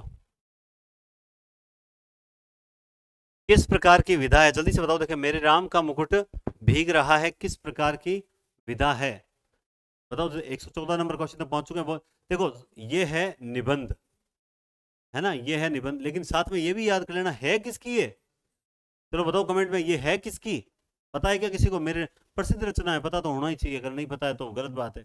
मेरे राम का मुकुट भीग रहा है विद्यानिवास मिश्र की रचना है, किसकी है, विद्यानिवास मिश्र का निबंध है ये। 114 नंबर क्वेश्चन, मेरे राम का मुकुट भीग रहा है, 114 नंबर क्वेश्चन। अब चलिए 115, 115 देखते ही तो उत्तर दे दिया होगा, मेरे क्वेश्चन पढ़ने से पहले उत्तर आपने दे दिया होगा कि क्या, धो, किंधो, यह शब्द किस अलंकार के वाचक हैं, बताओ देखें। तो ये सारे शब्द जो हैं ये किस में आते हैं, संदेह, उत्प्रेक्षा, भ्रांतिमान, असंगति, तो ये आते हैं दोस्तों किसमें, भ्रांत, सॉरी सॉरी सॉरी सॉरी, अब जल्द ये जल्दबाजी में गलती हो जाती, ये आते हैं सारे संदेह अलंकार। प्रश्न यहाँ पे अगर मान लो दो एक गलत हो जाते हैं, वो यूं भी हो जाते हैं, आप खुद सोचो, आप एक टक बैठ के देख रहे हो वीडियो, तो आप मान लो बैठ के देख रहे हो, लेट के देख रहे हो, जिस तरह से आप देख रहे हो, लेकिन मैं यहाँ पे 1.5-2 घंटे खड़े खड़े आपको होता 2 घंटे कंटिन्यू हम क्लास भी लेते हैं ना, तो स्कूल में भी कालांश जो होता है आधे घंटे का होता है, उसमें कुर्सी पे बैठ जाते हैं, तो कंटिन्यू ये जो कालांश लेते हैं ना, तो इसमें थोड़ा सा सुस्ती आने ही लग जाती है। लेकिन ये तो क्या होता है कि आप लोगों को जो यूँ मतलब एक लगता है कि नहीं कम से कम 400-450 स्टूडेंट रेगुलर देखेंगे, तो उससे क्या होता है थोड़ी मोटिवेशन मिलता है, बाकी थकान सबको होती है। फिर भी जब कृष्ण मथुरा के कारागार में तो पैदा हुए, आनंद मनाया गया, किंतु नंद धाम में इस प्रकार के उदाहरण आते हैं तो एनर्जी अपने आप आ जाती है। क्यों भाई, जन्मे तो वो मथुरा के कारागार में, उत्सव मनाया यहाँ, है ना। जैसे चोट लगी हृदय मेरे पीड़ रघुवीरे, है ना, चोट मेरे लगी पीड़ा रघुवीर को, इस प्रकार के उदाहरण आते हैं, तो ये असंगति होती है। कौन सी होती है? असंगति होती है। व्याकरण अनुवाद विधि को किस नाम से भी जाना जाता है? व्याकरण अनुवाद विधि को किस नाम से जाना जाता है? भंडारकर प्रत्यक्ष ध्वन्यात्मक सैनिक। जल्दी से बताओ देखें। तो इसका दूसरा उपनाम होता है भंडारकर विधि। मैंने रीट पिछली जो रीट हुई थी उसमें शिक्षण विधियां व्हाइट बोर्ड पे करवाई थी, आप में से बहुत से रेगुलर थे उसमें स्टूडेंट्स। उस वक्त मैंने एक बहुत सी चीजें बोल ली थी कि इसको सुग्गा प्रणाली भी कहते हैं, इसको ये कहते हैं। डिट्टो क्वेश्चन आए हुए थे। ये पेपर ऐसे नहीं है कि कहीं से कॉपी पेस्ट, मैंने हाँ आपकी किताबों का गाइडों का सहारा लिया है, उसमें पढ़ा है, अच्छे क्वेश्चन सेलेक्ट किए हैं। सेलेक्ट करने में भी 150 क्वेश्चन में समय लगता है। इनकी इज्जत करना, आपकी ये इज्जत करेंगे, और सिलेक्शन जिस दिन आंसर की मिलाएंगे ना अपन, आप सेकेंड एग्जाम दे के आओगे तब तक मैं तैयार रहूंगा, है ना। फटाफट आपको आंसर की बताएंगे रात को लगभग 8-9 बजे तक, एक एक आंसर। उस वक्त देख लेना कितने क्वेश्चन आते हैं। मुझे विश्वास है कि मेहनत बेकार नहीं जाएगी और आप लोगों का सिलेक्शन होगा। हाँ जी, तो हम कहाँ थे? हाँ, हेम सुतापति, ये शायद पहले आ गया था क्या? एक दिन पहले दे दिया शायद। हेम सुतापति वाहन फिरिय तुम इसमें रति ना फेर। मतलब ये क्या कह रहा है? हेम हिमालय की पुत्री, हेम सुतापति हिमालय की पुत्री का पति यानी पार्वती का पति, पति यानी शिवजी, शिवजी का वाहन, वाहन जो प्रिय वाहन है, वाहन तुम इसमें रति न, वाहन अर्थात हे मुर्ग तुम इसमें अपना ज्यादा रति नहीं है। ये मति है, अपनी मति न, अपनी मति न फेर। मति यानी बुद्धि, अपनी बुद्धि मत लगा। ये इतना क्लिष्टता से अर्थ निकला, इसीलिए इस दोष का नाम क्या है? क्लिष्टत्व है। आलंबन और उद्दीपन किसके भेद माने जाते हैं? 3 दिन से क्लास में मैं बता रहा हूं कि ये इसके भेद है, इसके भेद है, इसके भेद है। अब बताओ आलंबन और उद्दीपन किसके भेद है? स्थायी, अनुभव, विभाव, संचारी भाव। तो राइट आंसर हो जाएगा विभाव। जंगल के जीव किसका संस्मरण है? ऑफलाइन वालों को तो ये रचना याद आ जानी चाहिए, जंगल के जीव। मैंने उस दिन क्लास के अंदर मतलब 3 रचनाएं हैं, तीनों को ट्रिक से बताया था, है ना। जंगल के जीव वे जीते कैसे, है ना, जंगल के जीव। तो बताइए किसकी है? श्री राम शर्मा की है, श्री राम शर्मा की है। सात्विक भाव नहीं है, आपको पता है सात्विक भाव आहार्य, कायिक, वाच्य और सात्विक होते हैं, तो सात्विक भाव नहीं है। स्तंभ, अभिथा, अश्रु, व्यवण्य, तो 8 के 8 टोटल 8 होते हैं। ये 8 के 8 मैंने ढंग से बताए थे आपको। अश्रु जो है वो संचारी भाव है, सात्विक नहीं है। उसके बाद आप देखेंगे 119 नंबर क्वेश्चन। हाँ, 119 नंबर क्वेश्चन है, आगमन विधि में छात्र अग्रसर होता है, ये सूत्र आ गया कहां से कहां तक। तो आप देखिए आगमन विधि में छात्र कहां से कहां तक अग्रसर होता है? विशिष्ट से सामान्य की ओर अग्रसर होता है। कहां होता है? विशिष्ट से सामान्य की ओर। माटी की मूर्तें किसका संस्मरण है? बहुत प्रसिद्ध है और मेरे लिखाया हुआ है। माटी की मूर्तें किसकी है? महावीर प्रसाद, अज्ञे, रामवृक्ष या महादेवी वर्मा। जल्दी से बताओ देखें फटाफट। यह है रामवृक्ष बेनीपुरी की रचना है, माटी की मूर्तें संस्मरण है। एक बात और बताऊं आपको, मेरी हर रचना में लिखा हुआ है कि ये संस्मरण किसका है, ये नाटक किसका है, ये निबंध किसका है, ये कहानी किसकी है, ये उपन्यास किसका है। अगर ये भी याद रख लोगे ना, तो वहां अगर इनमें से कोई आगे यार पूछ लिया इसकी कौन सी विधा है, तो आज वाली क्लास आपके लिए भविष्य का निर्माण कर देगी आपको, ठीक है ना। वहां वो यूं पूछते हैं माटी की मूर्ति रचना किसकी है, संस्मरण वगैरह देख के नहीं पूछते हैं, ठीक है ना। या असंगत देंगे तब क्या है, माटी की मूर्ति कहानी वगैरह इस तरह दे देंगे। तो थोड़ा ध्यान रखें, सचेत होकर पेपर देखें, तैयारी करें। निम्नलिखित में से पाठ योजना का अंग नहीं है, तो इसमें तो पाठ योजना का अंग नहीं है। आज आपने देखा होगा, देखो इसमें एक विशिष्ट उद्देश्य चल रहा है, लेकिन मेरे जहां तक मैंने आज ये टेलीग्राम पे डाला था, मेरे डाउट था इस प्रश्न पे, मैंने इसका उत्तर जांच कार्य बताया है। इसमें मैं डैम श्योर नहीं हूं, ठीक है, क्योंकि मुझे थोड़ा सा देखो कई बार सरल प्रश्न पे भी दिमाग थोड़ा सा आउट हो जाता है ना, तो गड़बड़ हो जाती है। तो फिर भी मैं इसमें जांच कार्य बताऊंगा, लेकिन कुछ स्टूडेंट का कहना है एक दो किताब में ये लिखा हुआ है, तो इसमें मुझे चेक करना पड़ेगा। आप लोग भी कमेंट बॉक्स में बता दीजिए, ताकि गलत है तो मैं कल चर्चा कर लूंगा, और सही है तो हम जांच कार्य मानकर आगे बढ़ेंगे। ठीक है, अज्ञेय का संस्मरण नहीं है। 125 नंबर क्वेश्चन है कि 3 संस्मरण है। आपने आज तक अज्ञेय के 3 संस्मरण नहीं पढ़े होंगे, मैं आज आपको पहली बार पढ़ा रहा हूं अज्ञेय के संस्मरण। देखो, अज्ञेय के संस्मरण, पहले उत्तर दे दो, बहुत अच्छा प्रश्न है ये, अच्छा प्रश्न है। किरणों की खोज में अनुमोदन का अंत एक बूंद सहसा उछली स्मृति रेखा। आपने हाईएस्ट ये 2 पढ़ रखे होंगे, ये नहीं पढ़ रखा होगा, ये भी अज्ञेय का संस्मरण है। इसका राइट उत्तर है अनुमोदन का अंत नहीं है। बाकी ये किरणों की खोज में एक बूंद सहसा उछली, किरणों की खोज में एक बूंद सहसा उछली स्मृति रेखा ने देखा, क्योंकि अज्ञेय ने कहा, स्मृति ने देखा क्योंकि अज्ञेय ने कहा रेखा। यूं करके सेट कर लो, 3 संस्मरण है। आगे चलते हैं। नए पुराने झरोखे, नए पुराने झरोखे ये संस्मरण है, किसका है ये संस्मरण? नए पुराने झरोखे। तो दोस्तों बहुत ही सरल प्रश्न है ये, नए पुराने झरोखे आपने अगर पढ़ा होगा, यह है हरिवंश राय बच्चन का। किसका है? हरिवंश राय बच्चन का। उसके बाद ये तो प्रश्न नीचे चला जाएगा, तो इसको थोड़ा सा ऊपर लेते हैं। 127 नंबर क्वेश्चन आप देखेंगे, कामायनी महाकाव्य के संबंध में असंगत कथन बताओ। देखें, कामायनी खड़ी बोली हिंदी में लिखित अन्यतम दार्शनिक महाकाव्य है, ये बात तो सही है। 15 सर्गों में निबंध, छायावाद की सर्गों में है ना, चिंता श्रद्धा काम वासना लज्जा, ठीक है। 15 में मानवता के रसात्मक इतिहास के रूप में प्रसिद्ध कामायनी महाकाव्य की रचना 1937 में हुई थी। मुक्तिबोध के अनुसार कामायनी एक फैंटेंसी है। इसमें से कौन सा कथन असंगत है? तो आप जानते हैं कि कामायनी की रचना 35 में हुई थी, 37 में नहीं हुई थी। ठीक है ना। उसके बाद आगे चलते हैं। 28 नंबर क्वेश्चन, कामायनी में श्रद्धा सर्ग कौन से क्रम में है? चिंता आशा श्रद्धा काम वासना लज्जा, चिंता आशा श्रद्धा काम वासना लज्जा, तो तीसरा सर्ग है। कामायनी के संदर्भ में असंगत 129 129 नंबर क्वेश्चन में असंगत कथन बताना है। बताओ। देखिए, कामायनी में चिंता सर्ग का प्रकाशन 1928 के अक्टूबर माह में सुधा पत्रिका में प्रकाशित हुआ, जबकि पुस्तक 1935 में छपी थी। असंगत बोलना है, ठीक है, असंगत। और बाकी 3 ऊपर हैं। कामायनी का मुख्य स्वर रस श्रृंगार रस है, मुख्य रस श्रृंगार रस है। इसके दोनों रूप संयोग और वियोग का इसमें चित्रण हुआ है।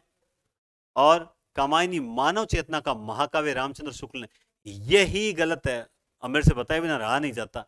कल ही बताया था कामायनी को मानव चेतना का रसात्मक इतिहास किसने कहा था? नंदुलाल वाजपेयी ने कहा था कि नहीं कहा था? या रामविलास शर्मा ने कहा था? कई बार दिमाग में एक जैसे होते हैं ना, नाम आ जाते हैं, ध्यान रखना। कल ही बताया है। श्रद्धा सर्ग में नारी सौंदर्य का सूक्ष्म चित्रण, ये सही है। राइट आंसर होगा सी। राइट आंसर क्या होगा? सी होगा। जयशंकर प्रसाद ने कामायनी के जिस आनंदवाद की प्रतिष्ठा की है, उसकी अभिव्यक्ति पूर्व में किस रचना में आपको देखने को मिलती है? 130 नंबर क्वेश्चन में बताएं। देखें, आनंद, ये क्या पूछ रहा है? जयशंकर प्रसाद ने कामायनी में जिस आनंदवाद की प्रतिष्ठा की, उसकी अभिव्यक्ति वह पूर्व में किस रचना में आपको मिलती है? पहले, इससे पहले ये जो आनंदवाद की प्रतिष्ठा कवि ने कहां कर दी थी? वो कर दी थी एक घूंट में। किसी मनुष्य में जनसाधारण से विशेष गुण व शक्ति का विकास देख उसे संबंध में जो एक स्थायी आनंद पद्धति हृदय में स्थापित होती है, उसे ही क्या बोलते हैं? ये सेम बात रामचंद्र शुक्ल ने अपने श्रद्धा, जो श्रद्धा है ना, वो उसका उनका निबंध, सेम बात रामचंद्र शुक्ल ने कही है। श्रद्धा क्या होती है? प्रेम और श्रद्धा में क्या होता है? प्रेम में हम चाहते हैं कि जिससे हम प्रेम करते हैं उससे कोई दूसरा प्रेम ना करे। श्रद्धा में हम चाहते हैं कि जिसके प्रति हम श्रद्धा रखें ना, तो उसके प्रति सब श्रद्धा रखें। जैसे अब मान लो अपना कोई फेवरेट टीचर होता है, तो हम क्या चाहते हैं कि भाई मेरे फेवरेट टीचर, तो दूसरा व्यक्ति अगर हमारे सामने बोलेगा नहीं नहीं वो तो कुछ नहीं, हमारे फेवरेट टीचर वो हैं, तो उस कंडीशन में हमें बुरा लगता है। हम चाहते हैं कि मैं इसको पसंद करता हूं तो वो भी इसी को पसंद करे। आप सब श्रद्धा, मैंने तो रामचंद्र शुक्ल वाले निबंध बहुत आनंद से पढ़े और मुझे बहुत अच्छे लगते हैं। बाकी आप देखो कैसे पढ़ते हो, ठीक है ना, आप कैसे पढ़ते हो? आनंद से पढ़ते हो, ऊपर लजी ऊपर डोग। नागार्जुन कृत उपन्यास कौन सा? बलचना मारुतिनाथ की चाची, नई पौध, दुखमोचन, वरुण के बेटे, उपयुक्त सभी। बताओ देखें कौन से हैं? तो आप जानते हैं ये तो बहुत सरल प्रश्न है, उपयुक्त सभी है क्योंकि सारे के सारे इसमें हैं। बाकी एक बात बता दूं, चाहे कितना ही सरल हो, आप लोग वहां पर है ना, जैसे मैं जल्दबाजी करता हूँ ना, वैसे जल्दबाजी मत करना। यहाँ तो अपना कुछ बिगड़ेगा नहीं, वहां बिगड़ जाएगा, इसलिए ध्यान रखना इस बात का। कामायनी का प्रधान रस क्या है? श्रृंगार शांत, श्रृंगार शांत वीर। बताओ देखें। कामायनी का प्रधान रस है श्रृंगार और शांत रस। कामायनी रचना में श्रद्धा किसका प्रतीक है? हृदय का प्रतीक, धर्म का प्रतीक, मन का प्रतीक, भोग का प्रतीक। बताओ देखें, जो श्रद्धा है वो किसका प्रतीक है? श्रद्धा, जल्दी से बताओ देखें। हृदय का प्रतीक है। किसका प्रतीक है? हृदय का प्रतीक है। किस रचना की भूमिका को छायावाद का मैनिफेस्टो कहा जाता है ना? छायावाद का मैनिफेस्टो किसको कहा जाता है? बताओ, किसकी भूमिका को? सबसे बड़ी बात है, उस रचना को नहीं, उसकी भूमिका को कहा जाता है। और वो भूमिका किसकी है? पल्लव की भूमिका है। ये मेरी फेवरेट परिभाषा है। छायावाद को प्रकृति के बीच जीवन का उद्गीत, उद्गीत किसने कहा है? छायावाद को प्रकृति के बीच जीवन का उद्गीत कहा है, किसने कहा है? सबकी फेवरेट है ये, महादेवी वर्मा। कहते हैं ना कि महादेवी वर्मा रहस्यवाद से बाहर ही नहीं निकलती। और विरहणी, मैं रियल बताऊं, एमए के दौरान महादेवी वर्मा की कहानियां पढ़ी थी एक अलग से, जैसे मानसरोवर में आती है ना प्रेमचंद जी की, वैसे ही पढ़ी। महादेवी वर्मा की कोई ऐसी कहानी नहीं है जिसमें आप पढ़ो और आप उसके साथ तारतम्य स्थापित न कर पाओ और आपके आंखों से मतलब आप इमोशनल ना हो पाओ। लगभग मुझे तो ऐसा लगा जैसे सारी कहानियों में इमोशनल हो गया, इतनी गजब लिख रखी है। खैर, मोबाइल आ गया आजकल, पढ़ने के लिए टाइम नहीं है। पहले मोबाइल था नहीं इसलिए पढ़ लेते थे, आजकल मोबाइल इदारों को छोड़ देनी है ना। हाँ सही बात है।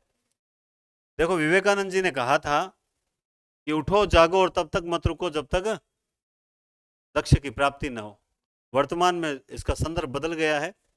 उठो जागो और तब तक मत रुको जब तक 1.5 GB डाटा खत्म ना हो जाए। स्वामी नेटानंद। आजकल हम डाटा खत्म करने पे लगे रहते हैं, तो ये नेटानंद जी चल रहे हैं आजकल, इनसे बच के रहे। हाँ, अगला देखिए, आप लोग तो देखने लग गए होंगे फटाफट।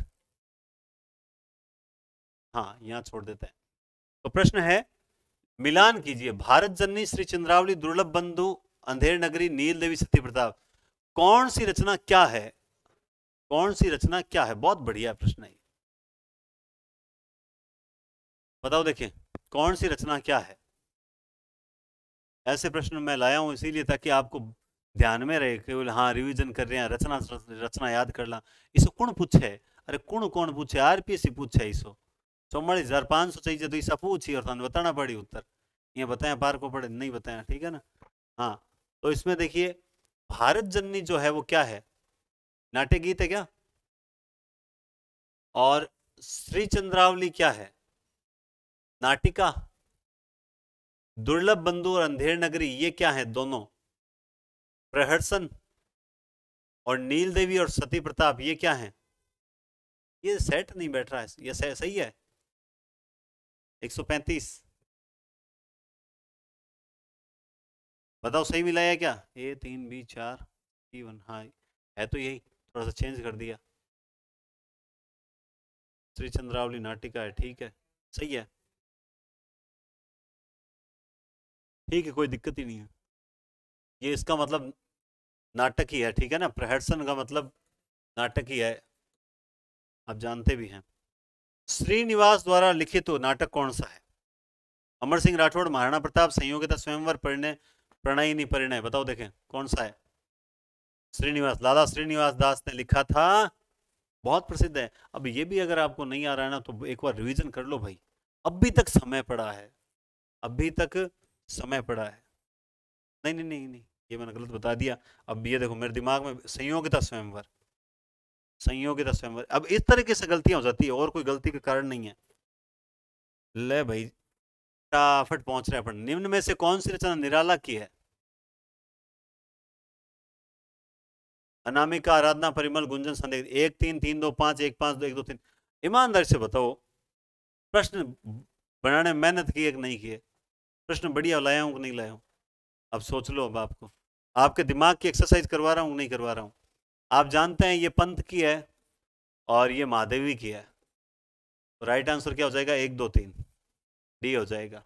ठीक है, आगे चलते हैं। हम्म, ये लो साहब, कल बताया था आज पूछ लिया। क्रम बताओ पंथ की रचनाओं का।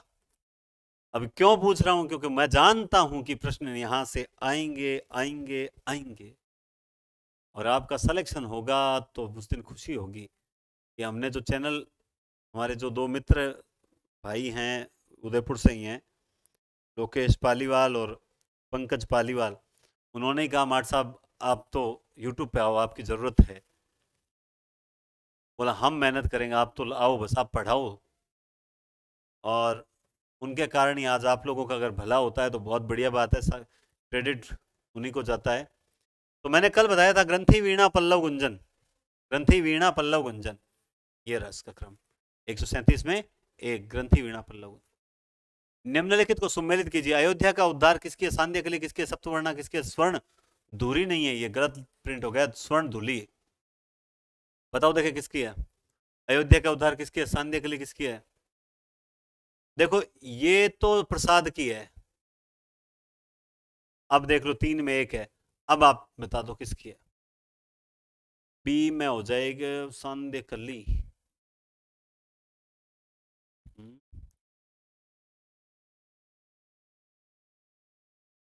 बताओ जल्दी बताओ।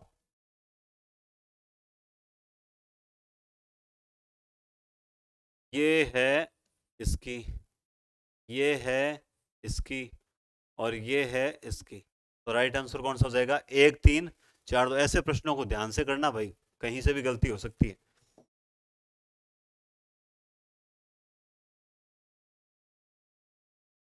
हाँ भाई, 50 बार बताया हुआ प्रश्न आ गया फिर से। गौणी लक्षणा के दो प्रमुख भेद।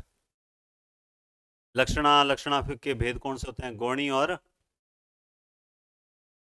और बताओ देखे आगे। गौणी और शुद्धा होते हैं, कौन से होते हैं? आपको पता है गौणी का मैंने बताया था सारोपा और साध्य वसाना, शुद्धा और उपादान नहीं होते। सॉरी, उपादान लक्षणा और लक्षणा लक्षणा शुद्धा के होते हैं। ये रूपक अलंकार वाली है, इसमें उपमेय और उपमान दोनों होते हैं, इसमें केवल उपमान होता है, ये भी मैंने आपको बताया था। जिन छंदों में वर्णों की संख्या क्रम गुरु लघु गुरु यति के आधार पर पद रचना हो उसे क्या बोलते हैं? बहुत ही बढ़िया प्रश्न है, लैंग्वेज वाले प्रश्न लाया हूं आजकल। बताओ देखें। तुम्हें वर्णों की संख्या, बस यही चीज समझ लो ना, वर्णों की संख्या। वर्णों की संख्या आगे मतलब वो कौन सा है? वर्णिक छंद है। कौन सा है? वर्णिक छंद। यशपाल कृत किस उपन्यास में अशोक के कलिंग पर चढ़ाई का वर्णन है? यशपाल का कौन सा उपन्यास है जिसमें अशोक का कलिंग पर चढ़ाई का वर्णन है? अब कुछ लोग तो इसमें कमेंट क्या करेंगे, आज ऐसा हो सकता है कि ऐसा कोई पेपर थोड़ी बनाता है, ये तो कोई अधीनस्थ बोर्ड का पेपर थोड़ी है, पेपर तो ऐसा आएगा। तो जब तेरे को पता है पेपर ऐसा आएगा तो तू वैसे ही तैयारी कर ले। तो पता है कि पेपर ऐसा नहीं आएगा तो फिर क्यों माथापड़ी कर रहा है? उनके लिए ऐसे ही जवाब मिलते हैं, क्योंकि जैसे को तैसा। क्योंकि कई बार लोग कहते हैं सर आपका पेपर स्तरीय नहीं है। मुझे समझ नहीं आती ये स्तरीय कैसे पता चलता है आपको कि स्तरीय? अभी जो फर्स्ट ग्रेड का पेपर आया था वो स्तरीय था क्या? फर्स्ट ग्रेड के लायक था क्या जो फर्स्ट ग्रेड वाला आया था? लोगों ने सोचा उससे एकदम अपोजिट पेपर आया था। आप स्तरीय आरपीएससी फैसला करेगी, आप सिर्फ तैयारी का फैसला करो कि तैयारी कैसे करनी है। हाँ, तो इसमें राइट आंसर कौन सा हो जाएगा? अमिता। अमिता जो उपन्यास है उसके अंदर अशोक के कलिंग पर चढ़ाई का वर्णन है। अरे अब आपको ये बता दिया ना, अब तो कब जिंदगी में गलत नहीं करोगे ना, ये तो सबसे बड़ी बात है। फणीश्वरनाथ रेणुकृत उपन्यास प्रति परिकथा 1957 में पूर्णिया जिले के किस गांव की कथा है? बताओ दी। मेरीगंज कुल्लू, ये थोड़ा सा बाहर का प्रश्न है, ये नेट लायक प्रश्न है आपका, ये छोड़ सकते हो, इसका उत्तर तो यह है। बाकी ये आपके लायक का प्रश्न नहीं, ये प्रश्न ऐसा है जो आरपीएससी के स्तरीय का नहीं है। इस टाइप के क्वेश्चन नेट में ही आते हैं। लेकिन ये देखिए, निम्न में से रिपोर्टार्ड शैली में लिखा गया उपन्यास, ये तो आ सकता है आपके या नहीं आ सकता? रिपोर्टार्ड शैली बहुत बढ़िया चीज है। आपको सीधा पूछ ले कि फलाना उपन्यास किस शैली पे लिखा गया है या रिपोर्टार्ड शैली पे लिखा गया कौन सा उपन्यास है, तो वो कौन सा है? राग दरबारी। कौन सा है? राग दरबारी। तो अब हम पहुंच चुके हैं, बस 2 क्वेश्चन और शेष हैं आपके सामने। 49वां क्वेश्चन ये रहा है ना, अभी तो 1 2 क्वेश्चन और है। अच्छा, 1 2 क्वेश्चन और है। तो आप देखिए, पहले ये क्वेश्चन करते हैं, मैया मैं तो चंद्र खिलौनो ले हूं, उपयुक्त पद्यांश में प्रयुक्त अलंकार कौन सा है? इसमें अलंकार कौन सा है? मैया मैं तो चंद्र खिलौनो ले हूं, तो ले हूं तो मैं रूपक अलंकार दे हूं, कौन सा? चंद्रमा और खिलौना, चंद्र खिलौना रूपक अलंकार, ठीक है। और उसके बाद में आप देखेंगे, उसके बाद में आप देखेंगे कौन सा है, 45 नंबर क्वेश्चन, 145, प्रतिध्वनि कौन सा है? मिलान करना है, प्रतिध्वनि आकाशदीप आंधी इंद्रजाल, बहुत ही बढ़िया प्रश्न है।